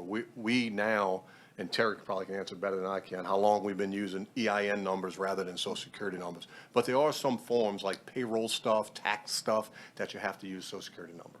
So there are documents that have Social Security number on it. But that's just a common thing that we know. It's just ingrained that, hey, get your Social Security number off of that so they don't see it. Right, that I understand, but I would think that, by now, there's a lot of forms that we don't really have to have, all these like super top secret CIA numbers. You know what I'm saying? Depends what it is. Some vendors use Social Security numbers. They don't know our EINs. Our documents have EINs, but any kind of document that someone's provided to us could have their social. And not everybody masks and just has the last four. But even that, you really need to redact it. You don't need to show any of that. So. And how do we know in advance how long it's going to take somebody to make copies or redact things? Because you're saying we got to pay stuff in advance. How do you know how long? Something could take me 15 minutes or it could take me an hour. Well, what we do is we start the process of facilitating of the production. So like if I get with Terry and Terry tells me, hey, this contract's 50 pages, I'll then go back to the person who's requesting and say, hey, it's 50 pages. You owe us $25. Give me the $25, I'll give you the 50 pages. I know, but what I'm saying, I can get like maybe the copy part, But when you're talking about, well, this person, it might take me some overtime, you know, that type of thing, again, how do you know how long it's gonna take you to do something? Well, honestly, to answer your question, we have not, since I've been a custodian and who I learned under, we have not charged people for their time yet. Okay. We have not instituted that. And do you charge, as far as like emails, are you charging them for stuff that's like repeated? Like, because I mean, you know, when you forward something, I mean, are you charging them the copies for something that's over and over and over again? Well, we do go through emails, like when we go through the emails, if it's duplication, we'll pull it out. Okay, We'll pull so it you're out. not charging No, them for no, duplicates? we don't, I'm gonna tell you, we have, since I've been doing this, and this is my 5th or 6th year as a custodian of records, I can't even, we rarely charge people, rarely. Our current policy does not require us to charge a lot of money. We just don't charge a lot of money. I charge, you know, $750 for a flash drive when Terry sends me information for a data research person that, information that can't be transmitted via email. She'll put in the flash drive. I'll tell the person, send me $750, I'll mail you the flash drive. So it takes into account the price of the flash drive and postage. Postage, yeah. And then, or like Lewis burns emails onto a CD. And, all right, send me $1.63 for postage, I'll mail it to you. So that's commonly all we charge. We rarely charge a lot. That's what was gonna be kind of my next question, is like, where are we, like, how much have we kind of collected? Very little in 18 years I've been here. Okay. Very Yeah, little. that was gonna be kind of my next question, is how Yeah. much have we, you know, Compared kind to of most received? governments, and I've worked with a lot of governments when I was an auditor, we are very fast with our public records, and we are very generous. We even answer questions, we're not required to do that. That we go way beyond in a lot of cases. Okay. You said that there was a few, like, who are some of our top people that are asking? You said 28% was one person. Yes, we can ask that. Point of order. I would like to request that if we do want to talk about names, let's do that after the meeting. I'm going to make the call to not do that during the meeting. But Mr. Alfonso, are you willing to do that with us after the meeting? Yes, ma'am, I have that information. Okay, but according to state law, we can? Yeah. So, but you're asking We're that just going we to do don't that do privately, that? not during a meeting. I don't want to waste time doing that. I want to go over these policies here. But that's something that legally, yes, we have to provide. He has to provide us. We're just not going to do it during the meeting.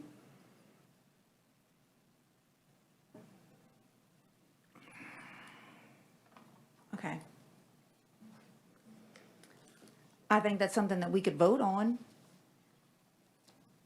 As the chair of the meeting, I'm going to make that call, and I'm Okay. happy to discuss that with anybody after the meeting. Okay, well, then I would like to say something about that. I believe it's important that we remain transparent, not only with our public records, but also with who is requesting them, what is being requested, and the costs involved. As a school board member, I feel it's my responsibility to understand what issues or concerns are prompting these requests from our community. These reports are valuable into what our constituents care about and where they may feel the need for more information or accountability from us and administration. This report can help us identify potential areas for improvement, answer existing questions, or even raise new ones that deserve our attention. However, when sharing the subject matter of any request, we must ensure that no personal or confidential information is disclosed, like anyone's name. Just stick to subject matters. Any requests involving personal matters should be listed only as personal information, and those involving students should be labeled as student information, as an example. Including this report of public records requests as part of our monthly board reports would strengthen transparency and promote public trust. It would also ensure the board remains informed about community interest and concerns in a professional, responsible manner. I ask that we make a motion to add this to the policy, and that would be who, what, and the cost. but we haven't decided Point of order. what motion it is. Point of order. We're We have- trying to discuss whether we're gonna put it on the agenda or not. We're deep in the rabbit hole right now. We Right. need to say We yes ha- or no, do we want to discuss this? No, we are discussing both of them, and whoever makes a motion, after we've discussed both of them, yours and administrative policy, someone has to make a motion to accept one of those, and that's where we're at. So Okay. until we accept one of those, we cannot amend one. Okay. We're not trying, my point of order is that the motion on the floor is to, whether or not to discuss this. We need to vote on that first. Have we not voted? No, what we were doing was discussing which vote? policy y'all wanted. Who was my second? Ms. Lammy. Everyone please vote so we can discuss these two motions, these two policies. We're voting if we want to discuss an agenda. That was the motion. I thought I said, and you can clarify, was that, but we didn't vote. Yeah, that we were bringing them both to the floor to discuss, but we have not voted. So thank you, Mr. Bro. Let's vote on bringing these to the floor to discuss both of them. Once we accept one, Ms. Hurstish, you can make your motion on whichever one we accept to vote upon. Ms. Martin, I might just add that I can say that after I drafted the legal version, Mr. Bro made some changes, and I think they're perfectly fine. So like, he didn't change substantively anything that I said. He actually clarified that when records are completely known to be, to not contain any privileged information, they can be inspected by the public without any charge to them. So that's absolutely correct. Happens all the time with construction projects that don't involve any type of privilege.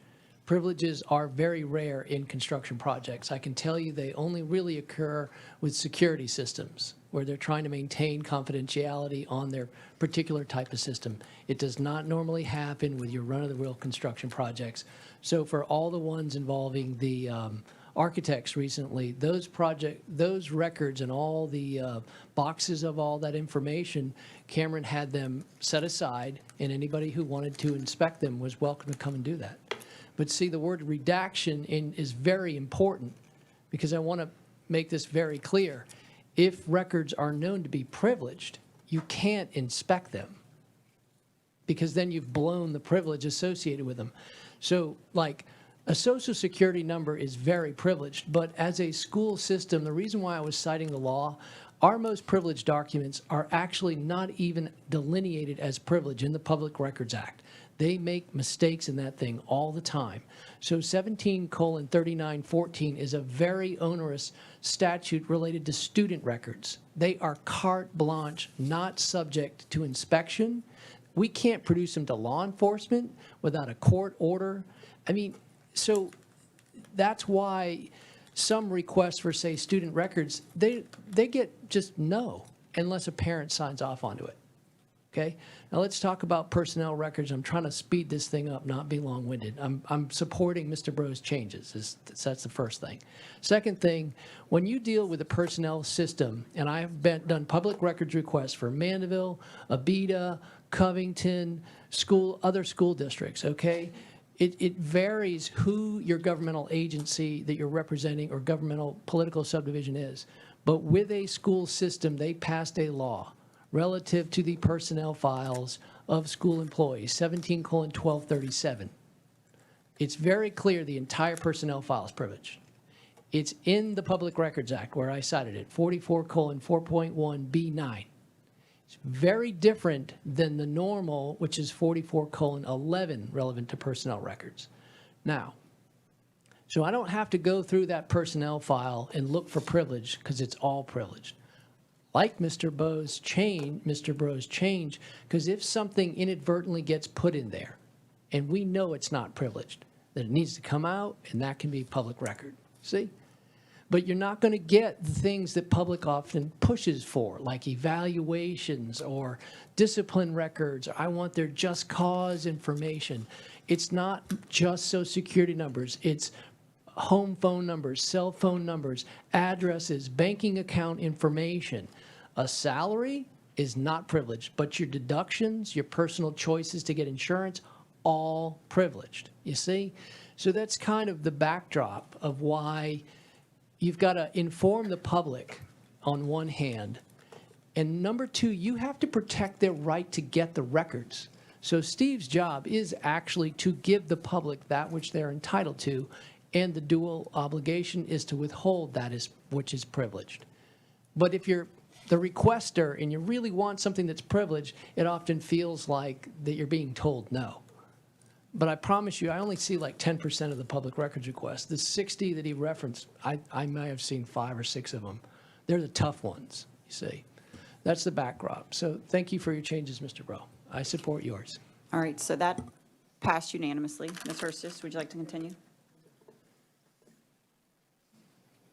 I was just gonna add the motion that we, have that report every month, like all the other reports. Ms. Hurstis, I don't, excuse me, Ms. Martin, I don't mind adding that to my admin, do a short report every month, just like I do like the retirements. I'll do a report every month. That's not a problem at all.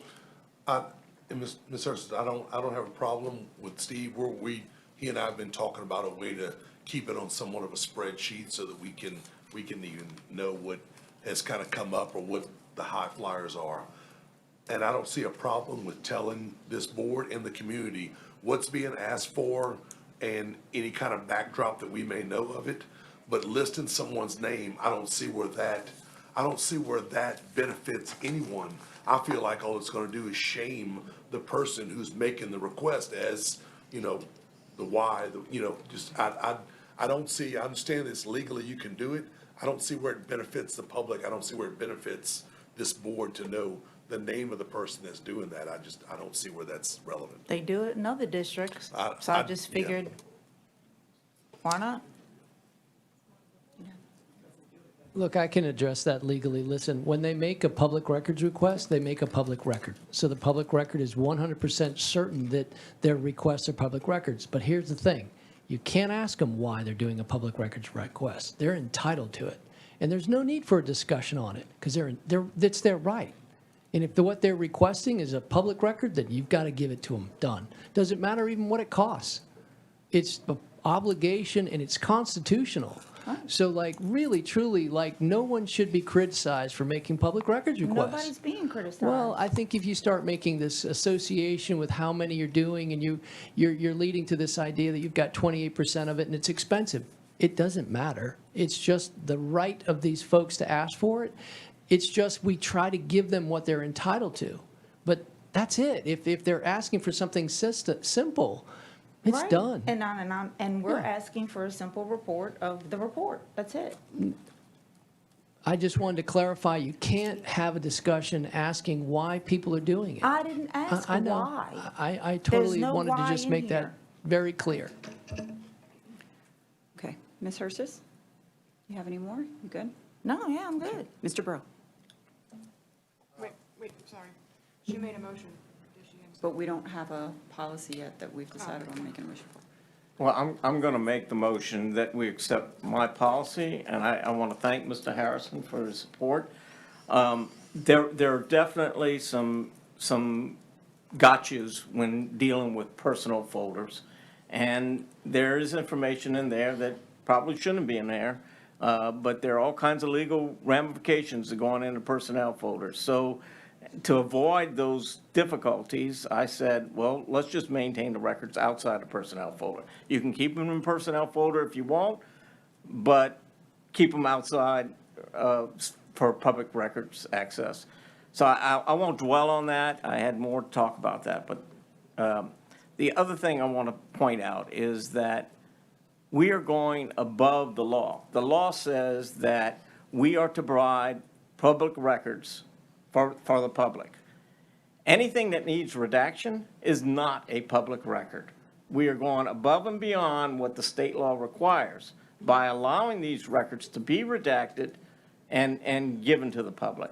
So I just want to make that clear, is that we are setting a higher standard for public information than the state requires. And I hope everybody supports this policy. Do I have a second? Ms. Moore, do I have, yes, She made a motion to add the report, correct? we have to vote to accept this policy first, and then she can add her, but Mr. Alfonso has already, we'll address that in a minute. Do I have any public comment on accepting Mr. Bro's policy?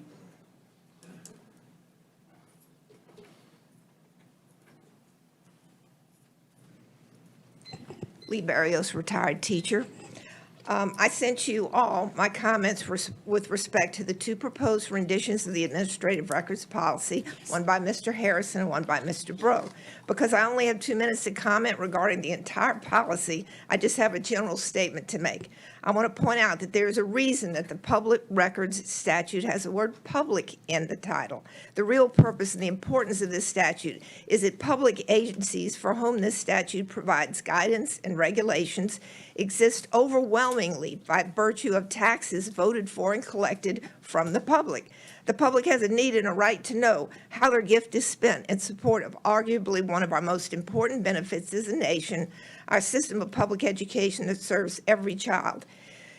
The Constitution says in Louisiana, the public records law ensures that public documents are preserved and open to view by the public as mandated by Louisiana Constitution, Article 12.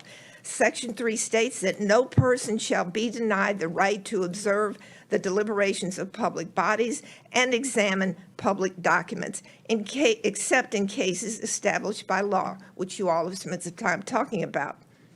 Public records truly belong to the public.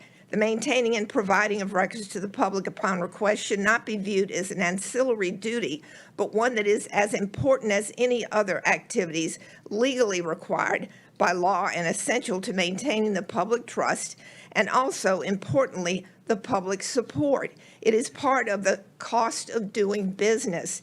Therefore, it has to be a process and a service that is seen as an important tool in providing transparency. And I have to say, I take issue with Mr. Fonso's characterization of time spent providing any public record as a waste of time.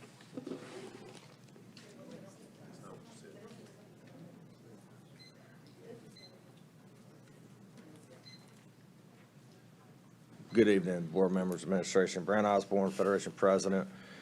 Public records on the employee end, we do want the privacy protected, but also public records are a way to ensure the public trust. And so they're a valuable tool, just like open meetings law is a valuable tool.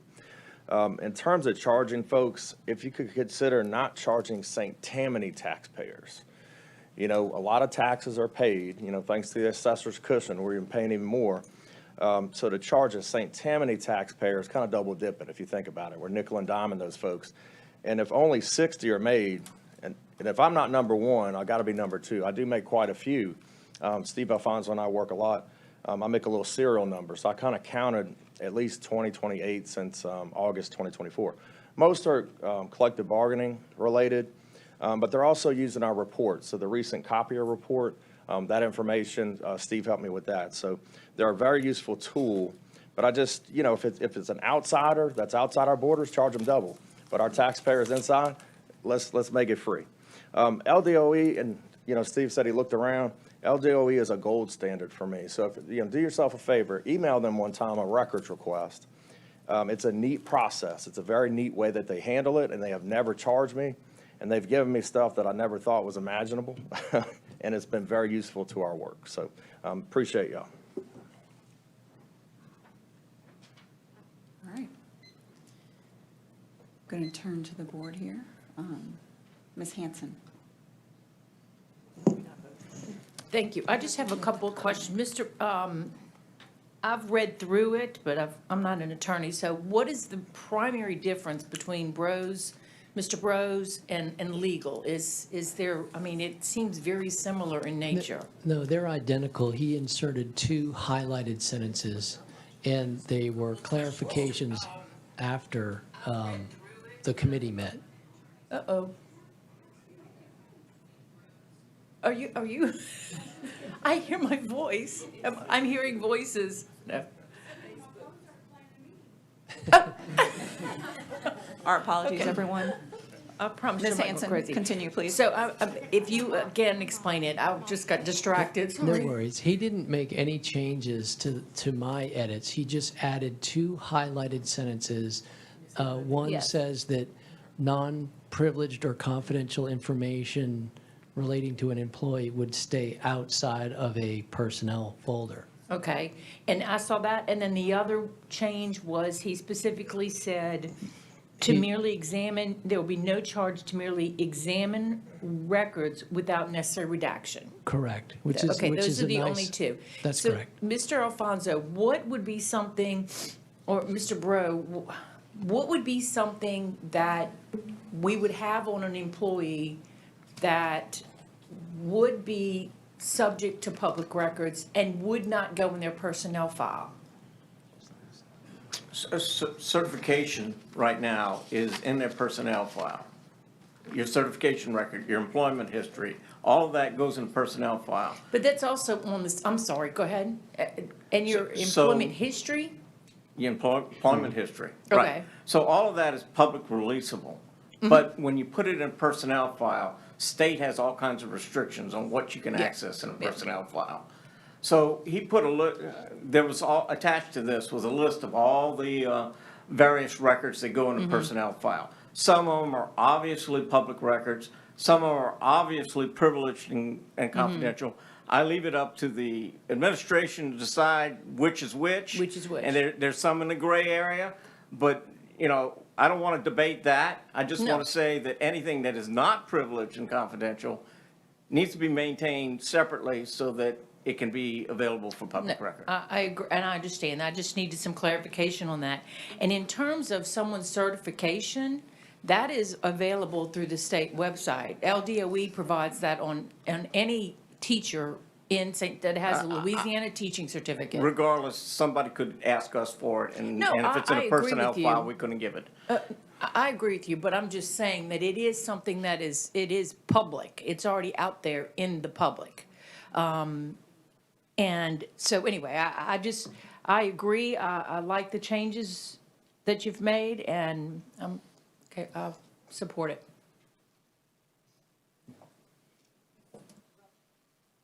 Ms. Rutherford. Okay, my question is, I'm looking at the personnel file overview that you sent us.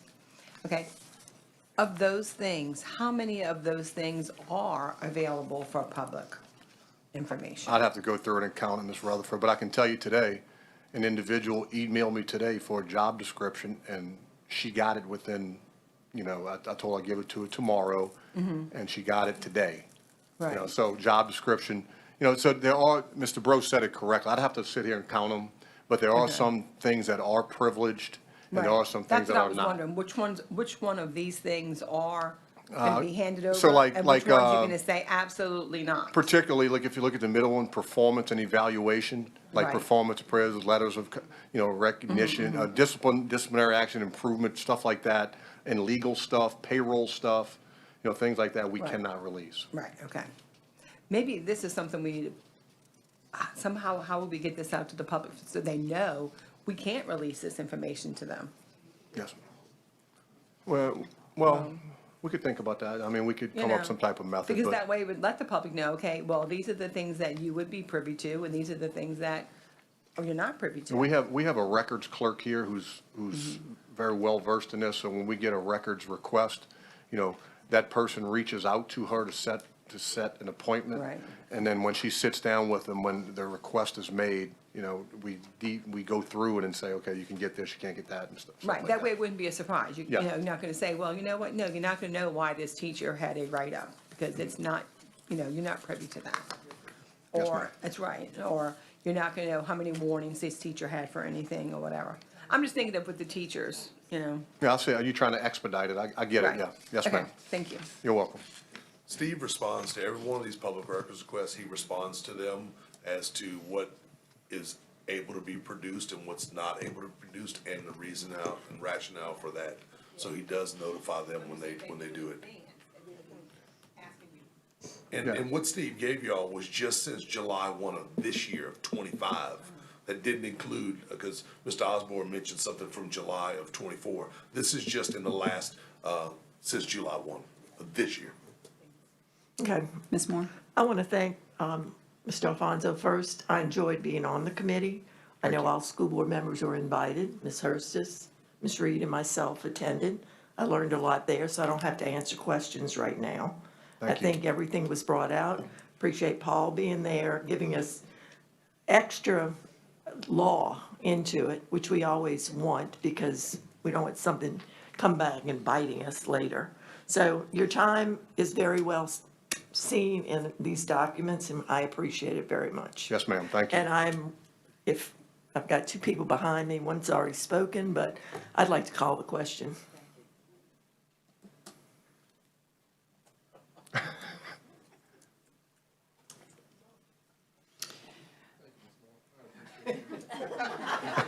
I'm only making up from last year, that's all.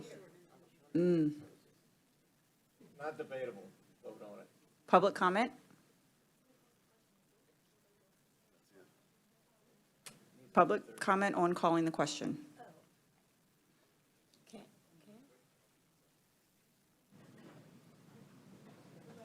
I think everybody should get a go-round. I mean, I think Mr. Harrell should get a go-round, so that's my 2 cents. Debate's good. I hope you don't. I like the debate. Thanks. Everyone, please. Oh, Ms. Barrios? In this particular case, I definitely don't think you should call the question. First of all, this is a learning experience for you all. The more you discuss it, the more questions you ask. This policy is not ready for prime time. You haven't even discussed parts of it that were, well, I sent you a bunch of information.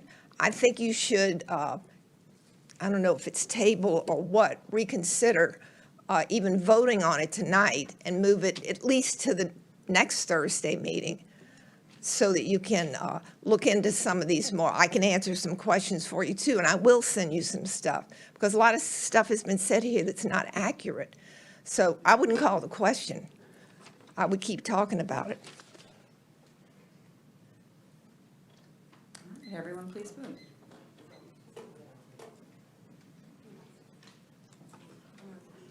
This vote is to call the question and in discussion. Oh, I have it. Oh, I'm sorry. To vote on accepting Mr. Bro's policy. Yeah, we are voting on calling the question. Thank you, Christy. Trying to confuse me. Vote is to call the question and whether or not we're going to end discussion. All right, I have another motion.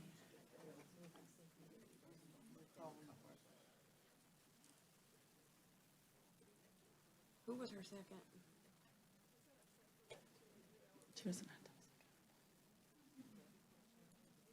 Paul, does she have to have a second to call the question? She does, and you need a 2/3 vote to end it. Anybody want a second? I will second. Ms. McCollum. I had the wrong vote up, sorry.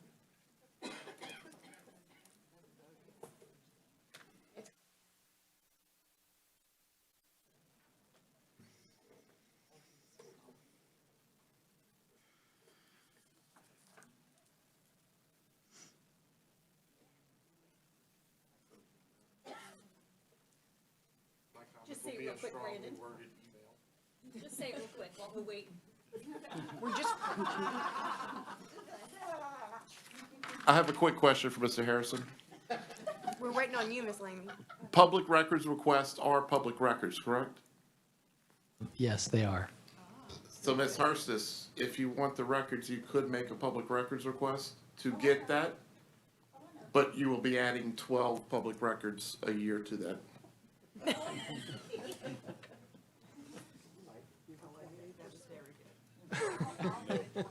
You'll never be 28%. Okay. 8 yeas, 4 nays. All right, so Now we're gonna vote Mr. Bros. now we will vote on Mr. Bro's policy.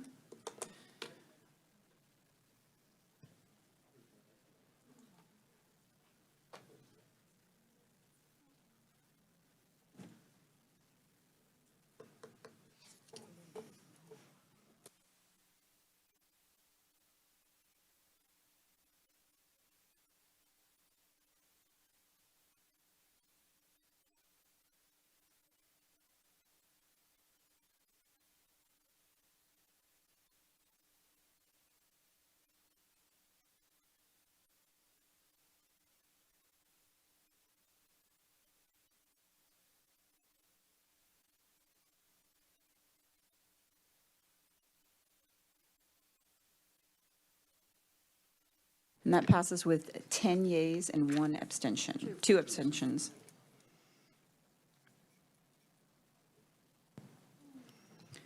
All right, next we have our construction report. Ms. Tipton? Thank you, Ms. Martin. I have a short construction report tonight. At Covington High School, the final inspection phase is starting next week with the fire marshal scheduled. We've been meeting with architects and school administrators to have kickoff meetings for the bond referendum projects. We've been to over half the schools, and the remaining are in process or scheduled. We expect to complete these before the end of October. Many of our design teams were able to make use of the fall break holiday when only custodial staff were on site to do some site investigation. We've also been working on the 2019 remaining bond fund projects. Some of those were already in process, waiting to go through this funding process in September. So we do have a couple of those jobs out for bid and quotes. And the others will be getting started on soon, so I'd be glad to answer any questions.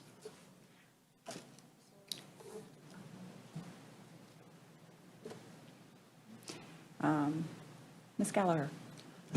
So I know when we had the, when you laid out like who won what and all this other jazz, is it gonna affect which projects would get done? Because we had the same like architects bidding on a lot of projects that won. So those are gonna have to like trickle down because they can't obviously do all of their architectural stuff in, at first. They gotta like prioritize their projects. So far, I vaguely remember like there's one person had a whole bunch of them. but they have staffing that are handling those. Okay, perfect. Yes, ma'am. Ms. Tipton, the locker rooms at Manable Junior, when are those kids going to get in there and use They those locker moved rooms? in within the last 2 weeks or so. They've been in since the fire marshal released it. Okay. Thank you. Yes, Any ma'am. other questions? You're clear. All right. Next, Ms. Prevost. Good evening. The first item is consideration of a resolution for the approval of the Louisiana Compliance Questionnaire for the fiscal year 24-25 audit. You were provided with the resolution to approve the annual Louisiana Compliance Questionnaire. I apologize if the questionnaire was inadvertently not attached until this afternoon, so it is attached now. This compliance questionnaire is a document that all governments in Louisiana must complete and is a required part of our annual audit. This is required by the Louisiana Legislative Auditor, who is our financial oversight. The questionnaire is made up of various financial questions related to our financial systems and internal controls, and I'll be happy to answer any questions.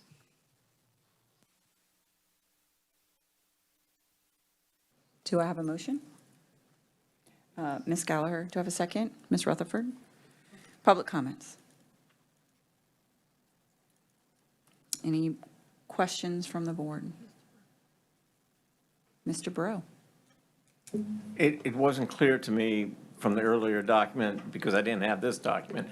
Who fills this out? You do, or the? We do. So I do. it's, Yeah. because when it said school board, I was saying, I wonder what questionnaire they're gonna ask me. So, it's one questionnaire that that the school board fills out through you. Well, it's all governments. If you look, there's questions that don't apply to us that have NAs. So it's- Okay, all okay. the government entities are required to do this for their audit. All right, thank you. Yeah, sure.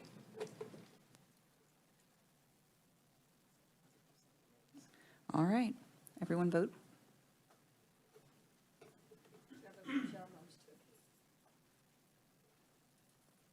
I'll just mark her as not present. You can roll on. 11 yeas, 1 not present. And that passes with 11 yeas and 1 not present. Ms. Brigos? Okay, item B is consideration of the MOU with the Federation for Differential Compensation Pay. This item kind of goes hand in hand with C, but we provided you with the memorandum of understanding between the school board and the St. Tammany Federation of Teachers and School Employees. The state of Louisiana has provided school districts with a legislative appropriation to assist school districts with their unique market needs in the recruitment and retention of teachers. The school board has received $976,062 for this funding. This funding can only be used in 4 ways.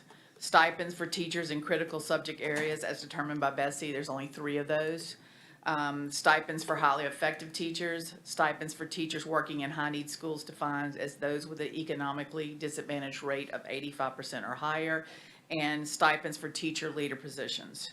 School districts at their discretion may utilize this funding in any proportion in any of the 4 categories to address recruitment and retention needs. We met with the Federation about this funding. This MOU outlines the proposed spending for the differential compensation funding. The school board will pay a $500 critical shortage stipend with board approval for special education classroom teachers for reduced numbers classes, RNC, behavior education classes, BEC, multiple abilities classes, MAP, and SWE resource teachers. This is a one-time payment, and the teacher must receive an effective rating for fiscal '25 to receive the stipend. These stipends will be paid on October 31st. We won't have ratings probably by then, so we will go ahead and pay it out, and if someone would happen to be ineffective, we would have to take the money back. The school board will also utilize the differential compensation funding, the remainder, to fund some of the effectiveness stipends that were previously approved by the board as follows. The value-added model VAM teachers who achieve a VAM rating of 3.5 or higher will receive a $500 stipend from the school board as previously agreed upon. The school board will utilize the differential compensation funding for payment of these stipends for VAM teachers who have an overall performance rating of 3.5 or higher. They must have an overall rating to be able to utilize this funding. VAM teachers who achieve a VAM rating of 3.0 to 3.499 will receive a $250 stipend from the school board as previously agreed upon. The school board will utilize the differential compensation funding for payment of these stipends for VAM teachers who have an overall performance rating of 3.5 or higher and receive the $250 stipend. Non-VAM teachers who achieve an overall performance rating of 3.5 or higher, highly effective, will receive a $250 stipend from the school board as previously agreed upon. The school board will utilize the differential compensation funding for payment of these stipends. The differential compensation can only be used for teachers that are coded to function 1,000 to 2,200 with an object code of 112. So that's just teachers. So therapists, people like that, we cannot utilize this funding for that per the state guidelines. So only teachers are eligible to receive that critical subject stipend, and we can only reimburse, of course, effectiveness stipend for employees that fall in those codes. So we will still pay the stipends, but if they don't fall in those codes, then we can't get reimbursed from the funding. Any remaining differential compensation left over after the payments of all stipends will be negotiated in March of '26 for further payment to employees or carried over to the next school year if the amount is too small to distribute to employees. The state just asked that we do our best to spend it this year, but we are allowed to carry it over if we have to. The general fund will cover any potential shortage of funding, but I do not anticipate that to occur just based on projections. We have not received state performance ratings, so we cannot determine the total effectiveness stipends that will qualify, but I'm pretty confident that we will have some funding left over. This MOU will need to be approved before the next agenda item, which is the revised salary schedule. I'll be happy to answer any questions, and I'm sure Mr. Osborne. Do I have a motion? Ms. Lammy, do I have a second? Mr. Breaux? Any public comments?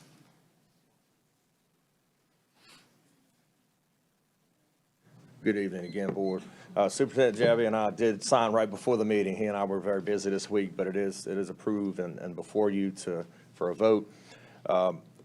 If you don't know the history of that differential pay, it's about 2 years ago, they bracketed off MFP money. It's kind of use it or lose it. It's all money that was going to come to St. Tammany, but they're making us use it in a certain way. But I think it's a great way to use it, retention, recruitment for folks that are, it's tough and sped. I mean, it's always been tough and sped, but it's like the last 5 years been really tough. So to be able to recruit and retain folks and grow our folks, we have a lot of TATs and OFATs. So this little extra bit of money is a shot in the arm. So we hope that you will approve. And just to let everybody know, the whole second part, just ignore it. It's the stuff that Terry needs to tell the state so that we get reimbursed properly. There's no extra money. So the top part doesn't cost the district any money extra. It's all tax dollars that are allocated through the differential. Thank Ms. Prevost and Steve Alfonso and Superintendent Jabbia for for sitting down with us, and it was pretty quick. You know, it was a good idea, so thank you very much. All right, Mr. Breaux. I'm sorry, 2 questions. You said the state had 3 critical areas. Do you know what those were? It's secondary math, grades 6 to 12, secondary science, grades 6 to 12, special education, grades K to 12. Okay, as expected. Okay, I read through this paragraph 2, and particularly A and B, and I'm slightly confused. Because you say if they have a 3.5 or higher, they will receive, the VAM teachers will receive a $500 stipend. Right. And then in the second paragraph, it said VAM teachers with overall performance rating of 3.5 or higher will receive $250. Is that in addition to the 500? What's the difference between there? No, we previously approved that VAM teachers that have just a VAM rating of 3.5 or higher would get 500. That's what we pre-approved. But this funding requires an overall rating of 3.5 or higher. So we'll have to analyze those and make sure they're all overall highly effective. Then the VAM teachers who have a VAM rating of 3.0 to 3.499, they get 250. Right. So it's a smaller amount. But if they're 350 or higher, could they be double dipping? No, it's just a I'm just want to clarify that they're not expecting $750. No, this is just, these are to be, we're reimbursing basically the school district for what we would pay anyway. Okay, thank Yep. you. Ms. Hanson? Thank you. And I think I know the answer to this, but I'd like a little bit of rationale why we have the VAM separated from the non-VAM. I'm pretty sure I understand why, but I just want for the public's sake for us to explain more of that. Yeah. A VAM teacher, obviously there's more involved. Their evaluation overall is very different from a non-teacher. And so if you are teaching in a tested subject area, you receive a VAM. And so the thought was the stipend should go, to incentivize us. Why the stipend is more is because they're in a tested subject, and it's about growing, VAM is about growing kids in that regard. And it's completely, external of outside the everyday, the SLTs, the observations and all that. It is that metric is why. And then your non-VAM teachers, they don't have the VAM, so then you use the whole thing. Yeah, and as a former principal, I understand, but that's why I felt like it's good for the public to know, because if you separate the VAM and non-VAM, it's like, well, are you, benefiting them, this group more than that group? But I for those who don't understand what VAM is, value added model, and like Dr. Langlois said, it's the state logarithm that determines based on a whole bunch of variables, that like a gumbo, so to speak, of all kinds of different variables that are harder for a teacher in the classroom to actually deal with, as opposed to, let's say, a non-VAM teacher who might be teaching, not to say they're not teaching a difficult subject, let's say high school, senior English, difficult, but because it's not tested, you can set the evaluation and criteria for yourself more personally, whereas the state does the other. Is that a pretty accurate wrap up? So to those who were tested, it's a little bit, more stressful. And it's already stressful for all the teachers, so I understand. I'm not questioning it. Yeah. I just wanted to make sure that we were all, understood why we were separating the two. Absolutely. Ms. Baker? Thank you. This question is for Ms. Gardner. So, look, am I not on it? I am. I'm not close enough. Can you hear me? So look, I'm going to say it loud and proud. There's not enough money in the universe to compensate teachers in difficult RNC and main classes. So, and Beck and whatever.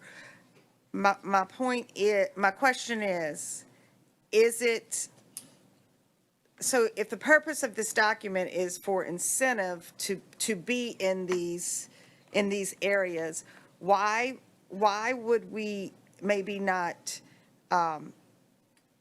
wait or even add more money for teachers who finish their OFAT versus if you're an OFAT and you're in that class, you're getting the stipend, correct? Like, I'm just asking you, is that what we want to do? Is that an incentive to stay? I just don't want to see us using money for people who don't have the heart or the passion for that, because, and if we could even hold it, I guess we can't hold it, but maybe add, the incentive would be, and maybe this is Mr. Osborne as well, for someone to finish that OFAT, stay, love these babies. Do we want to pay, Ms. Gardner, $500 to somebody who took the job to get in the system and just going to sweat it out until they? It's year to year. So if they're in a class right now, and Steve can piggyback off what I'm saying, because this really is an HR thing, but it's. I mean, I'm just going to take your advice. So if they're in the class right now and they're doing the job right now, then they should be compensated for doing it right now. Yeah. The people trying to get their OFAT, they will be compensated. That's part of our package. Right. They still are eligible for the 2 steps that we did, the ones that are already working on it. So they are going to get an incentive. Once they finish. Yeah. And this is a state one time, the state giving us money one time to use it in a specific area. Okay, so if we vote yes to this, they get it every year until they finish? No. It's one time money. We probably, if I can guess, we probably won't get it next year because they'll probably pass that bill in the spring. So they'll probably take it away. But we'll see. It's a 1-year thing right now. Okay, and your recommendation is yes? I think so. Okay, all right. I still don't have my head totally around it, but I'm going to trust that. Ms. Fauntleroy. Ms. Prevost, real quick, I'm not sure I heard you correctly. Yep. You said that we were going to pay out one of these, but we won't have the scores at the time, at Yeah. October The 31st? effectiveness stipends, unless we get scores in the next 2 weeks, we won't be able to do the effectiveness stipends for October 31st. Okay, so we are not going to pay those October 31st? Not Okay. unless we get scores and I can get it calculated. No, I thought you said we were just going to pay it and then have to get the money back No, from no, people. No. Okay. I was like, wait a minute, that's not going to happen. Okay. No, I was talking about the 500. Uh-huh. Those will be paid, but if for some reason, the remote possibility, we haven't had an ineffective teacher in about 3 years. If somebody's ineffective and we pay them the 500, if they're a sweet teacher, we would have to take it back, plus Okay. their raises, plus everything they've got. You Okay. can't get any increase when you're Okay. ineffective. All right. Thank you. Ms. Gallagher? Two things, I'm gonna piggyback over what Mr. Bro said, because I read the exact same thing he does in B. It says in A, you're getting, if you're highly 350 or above, you're getting $500. But then it says if my overall performance rating is 3 or 5 or above, I'm also gonna get a $250 stipend. So I really think, I know what you think it means. Now, can I read it to you the You way can. it reads? It says, I'm just going to do A. Value-added teachers who achieve a VAM rating of 3.5 or higher will receive a 500 stipend from the school board as previously agreed upon. Correct. The school board will utilize the differential compensation funding for payment of these stipends, and that's referring to the 500 for VAM teachers who have an overall performance rating of 3.5 or higher and receive a $500 stipend. So we're utilizing the funding, we're not paying from the funding. Right, They're but already gonna now, get it. but now read B. B should be the exact same thing. The school board will utilize the differential compensation funding for payment of these stipends for VAM teachers who have an overall performance rating of 3.5 or higher and receive a 250 stipend. So we've already agreed to the 250 stipend, but they've got to have the 3.5 for us to be able to get reimbursed with this funding. Right, and I see what you're saying, but the way I'm reading it is if A says I'm getting $500, no matter what, if I'm a 3.5 or higher. But in B, it says if my overall performance rating is 3.5 or higher, I'm receiving a $250 stipend. Which they're getting anyway if their VAM rating is. But look at the in B, the last part says 3.5 or higher. That's for overall. To utilize the funding, it says the school board will utilize the differential compensation for payment of these stipends for VAM teachers who have an overall rating. So anybody that doesn't have an overall performance rating, we cannot use this funding because it only allows for highly effective overall scores. Right, I guess We're paying stipends based on VAM ratings only. I totally understand what you're saying, right. but A and B, the last line says the same exact thing. Same exact overall score, same exact overall performance. One says 500, one says 250. Understand, but I have to use what we're actually paying to get reimbursed. No, So, and I understand 100% what you're saying. Right. But if I'm no financial wizard, right? Right. I'm just a parent.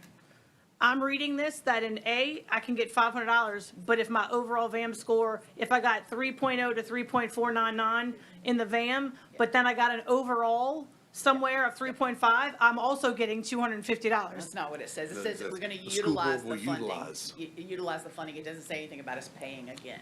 It We're says only paying once. receive. That's because it's receiving, they received a 250 based on their VAM rating. Okay, But they have to- I'm just making it clear that that is not what I'm reading. I am reading, I could get up to $750. So whether I think that needs to be Well, just for the public, written you're or gonna not, get the $500 that we originally, nothing has changed in the effective stipends. There's nothing going to be paid to these people additionally in this section because they're already gonna be paid it. It's just whether we can utilize the funding to reimburse the school board. The Okay. only payment that's gonna be made from this is the SWE personnel. That's the only one that's coming directly out of funding. Okay. The rest of them we're already paying. okay. Yep. She said it on camera, I know, because that is not what I'm reading. It's clearly written on the MOU, y'all. It's on, not on this, on our original MOU. It is very clearly written. You've already agreed to it.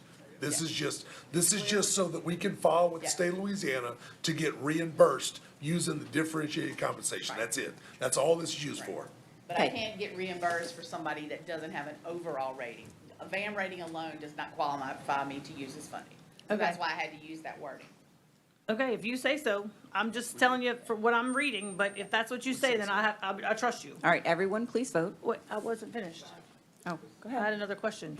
So this is only for teachers? It cannot be used for the paras who work in these classes or anything like that? That's not Okay. certificated. But it says, no, it says non-VAM teachers. So there are people who don't have VAM scores. No. That's Only what I'm teachers asking, get a so rating. only teachers can get it. That's what I'm Only asking. teachers get a rating. Okay. And that's why, I know the board needs to understand part two, but that's why I'm saying employees disregard number two because it's about jargon. But I'm just on public record saying I agree absolutely with Ms. Prevost and Superintendent Jabbia. The key is, as agreed upon previously, or however that was worded, you go back to that original MOU, it describes it. And if somebody, I'm just not gonna process the grievance because we all have agreed, so. But yeah, we hope that we could just airbrush out part two, but we want to be able to get reimbursed, so that's why Ms. Prevost put it down that way. Thanks, Frank. Please vote.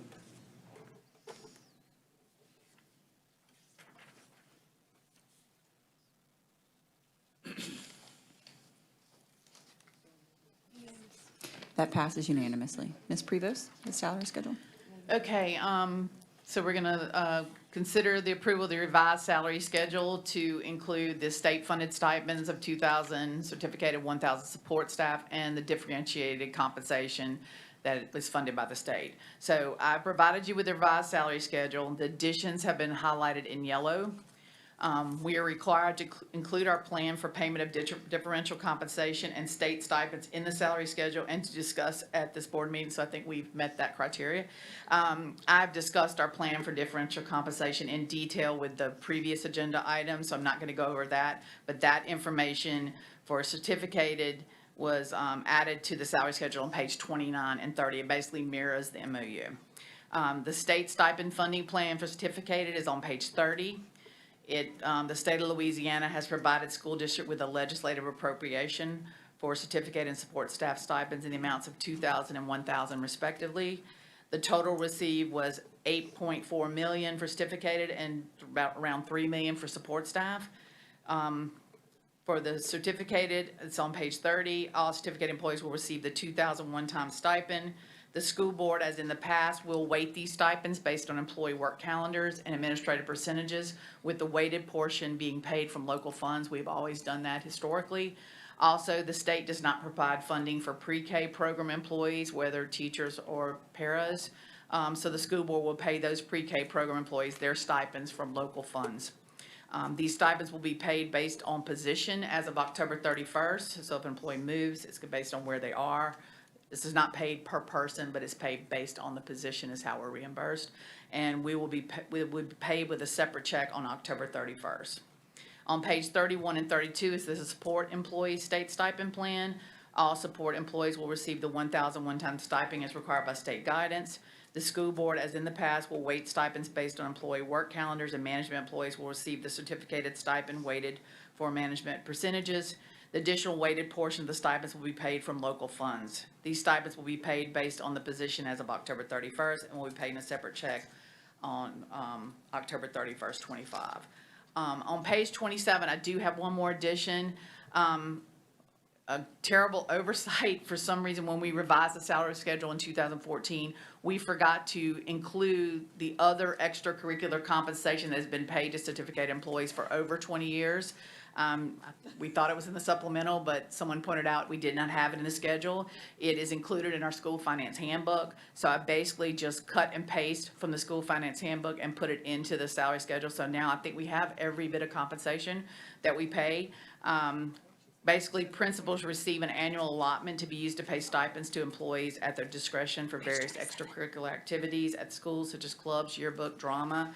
The minimum compensation for a high school is $50 and maximum is $1,800 per teacher.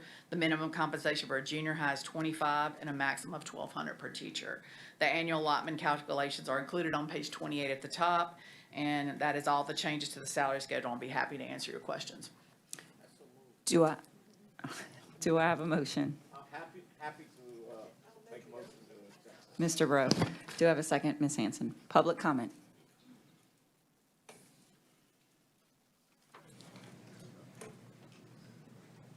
I just want to clarify and reiterate, because I've had a lot of different questions for this, so I just want to make sure it's clear.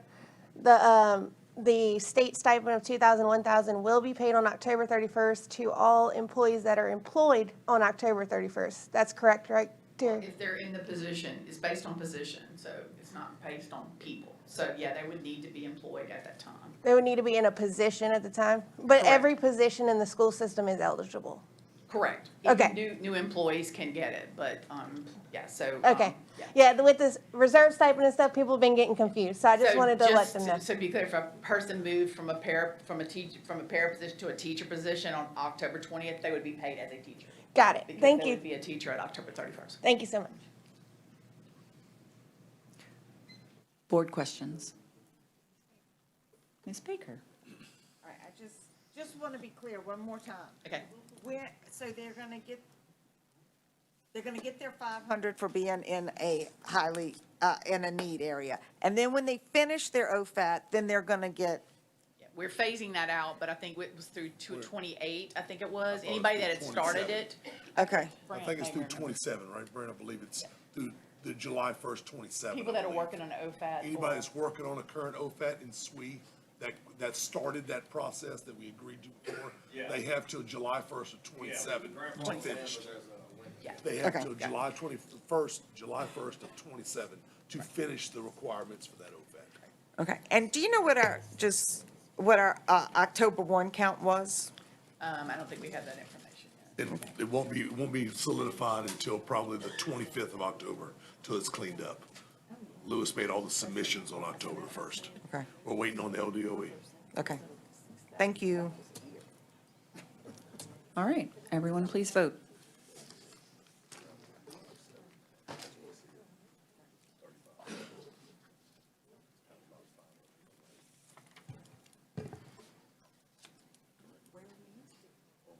Ms. Baker, Ms. McCollum? Yes, ma'am, yes. Yes. Yours finally clicked. Oh, I'm sorry. It clicked. I'm so sorry. We're talking about our starting pay scale as teachers.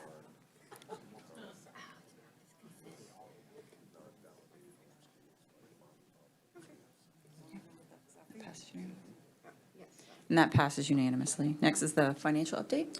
Okay, I'm going to give a quick financial update. We have finally closed fiscal 24-25 and our annual audit is underway. We ended the year with a surplus of $16,000,000 $17,726.64, which is tremendous. Half of the surplus was transferred to the employee salary reserve in the amount of $8,008,863.32. So that leaving us a final surplus for general fund of $8,008,863. I have calculated the employee salary reserve stipends. All employees will receive a one-time equal payment of $1,158.38. This stipend will be paid in a separate check on November 15th. To receive the stipend, the employee must be an active employee as of June 30th and remain an active employee through November 1st. Employees who are on any form of leave with or without pay, including extended sick leave, are not eligible for the stipend if the employee did not work at a school or site in the prior school year and will not work in a school or site for the current school year. Employees that are on leave that do come back, we will pay that when they return to work. Certificated employees must receive an effective rating to receive the stipend. So that concludes my financial update, and I'll be happy to answer any questions. All right, any questions from the board about that financial update? All right, monthly financial statements? I provided you with the August financials. I'll be happy to answer any questions. Board member questions? Monthly purchasing report. You have that report, and Mr. Randolph is here to answer any questions. Questions from the board? Okay. Public comment, Mr. Alfonso? Steve, public comments.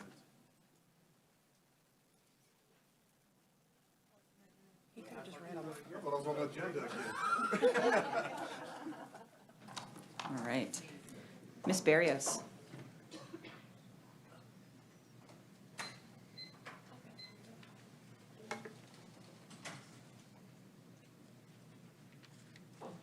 Just want to touch on a few points that were discussed about the administrative records. The law does not allow charging for making redactions. That is part of the process of, quote, examination and review, close quote, that's found in RS 44:32C3. I sent it to you. When you get an opportunity, please read it. You didn't correct the use of the term personnel folders in the first paragraph of your policy. I suggest that you read it. The law at 44:11 refers to, quote, the confidential nature of certain personnel records. Your policy should use the same term. A personnel folder is not a public record. It contains public records. Your current personnel files contain both public and confidential records. I can't tell you how many times I've been denied a record that I asked for because it rests in a personnel folder, which I think you've kind of batted that around tonight. That's not a legal reason for denial. This is a misconception. It needs to be corrected. The law says you can't deny a request for the opportunity to review public records at no cost. It's still in your policy. It states in there. And those records must be reviewed first to determine what needs to be redacted. So it has to be redacted, but the person can still view those at no cost. There's a public awareness program. It's RS 44:31.2, put out by the Attorney General's office. Okay, the Attorney General shall establish a program for educating the general public, public bodies, and custodians regarding the provisions of this chapter. Such program may include brochures, pamphlets, videos, seminars, and internet access to information which provides training. I highly recommend that you all set up a seminar, and it would be great if it were a public meeting or event so that other people could join it. Then you could get exactly the correct answers to your questions from an attorney general, from an attorney at the Attorney General's office. I would not rely on the professional advice of one attorney on this issue. After all, two attorneys in a courtroom, one represents the plaintiff, one represents the defendant, and you're going to get two diverse perspectives. It's the nature of the beast. Thank you. Mr. Osborne? Thank you, Madam Chair. Brent Osborne, Federation President. I believe it was Monday. It's been a long week, but I sent to Superintendent Jabby and I CC'd the board members this copier report. I'm happy I'm done with it. It took about 20 hours. They can say what they want to about AI. It is not ready to take over the world because you have to check every single thing it does. But the hope was to provide data that can help us look at equitable distribution. ChatGPT came up with a simple formula, basically a rubric of 2 items. Category 3 machines, which are the big ones, that's the ones teachers like to use, per staff. For staff, I use secretaries and, teachers certificated. And then number of students, because obviously the more students you have, the more of a load. And it had a rating system with 3 red flags being the highest needs. Ms. Fauntleroy had a really good observation. She emailed me. We should also look at floor plan. I don't have access to that. We did square footage. We'll leave that to the principals. That's a great idea. You have to look at the geography of the school. In the same district, Madisonville Elementary, which is a Gold Star school anyway, but also with copiers, they're the gold standard, versus Lancaster. So what I noticed with this one, Madisonville is smaller in staff, smaller in enrollment, smaller in square footage. They have 5 of the big machines, and they deserve 5 of the big machines. But Lancaster is larger in staff, enrollment by like 400 students, and it's a bigger school, 119,000 plus square feet. They only have 3 of the machines. So you could just imagine the frustration of teachers. We don't want our folks, our secretaries, our teachers, our administrators to be frustrated. So hopefully this will help guide. Maybe putting out some fires this year. Y'all saved 81,000. So maybe you can look at that savings as a way to add some copiers. You can do that through the contract if you look at that portion. And maybe not add a machine, but upgrade a machine. Get rid of some of these 2s that nobody wants to use and put some 3s in there. And so, looking over the districts, Mr. Harrell's district, all of his schools are 3 red flags. So District 5 needs some help. Ms. Hurst's district, Salmon is larger than Lakeshore in every way. They have 2 of the machines versus Lakeshore's 4. If you put 1 in there, it would fall into the equitable range, but if it would be 2, it would be even better. So those are the kind of things that I hope the board and administration will consider, and certainly survey staff, survey principals, but I'm done with this. So I appreciate y'all. I hope it is of use. Thank you. Ms. Underwood?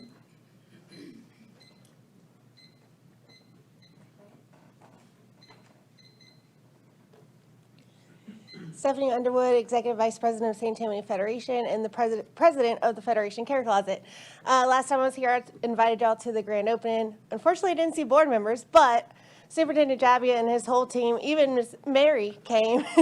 Mary Hart came. It was great. It was a great event. We had the Louisiana Ladies, the Mandeville dance team. They came out and performed after we cut the ribbon for a celebratory dance. And 2 of the ones that were performing are actually school system employees. So that was really cool too. And we had a lot of public officials, we had a lot of visitors, and it was just a really nice event. So hopefully, if y'all are in the neighborhood, feel free to come by and we'll show you around just to show you what we have. So thank you. And school employees, all retired and current school employees, feel free to come. This is a free resource for you. If you just want to freshen up your wardrobe, if you are penny pinching for 1 week and you need some extra food or something, we're here. It's free resource. Thank you. I emailed y'all. I did. I did email. I didn't hear back from anybody, so I wonder if something happened. They all got new email. Oh. So did it go in your junk, maybe? We got so much in the email, the junk we don't look at. I don't know. I thought I was curious that nobody responded, but I just they're busy. But yeah, I did email to remind like a day or 2 before to remind y'all. Yeah. So thank you. All right, there's no one else signed up. This meeting is adjourned.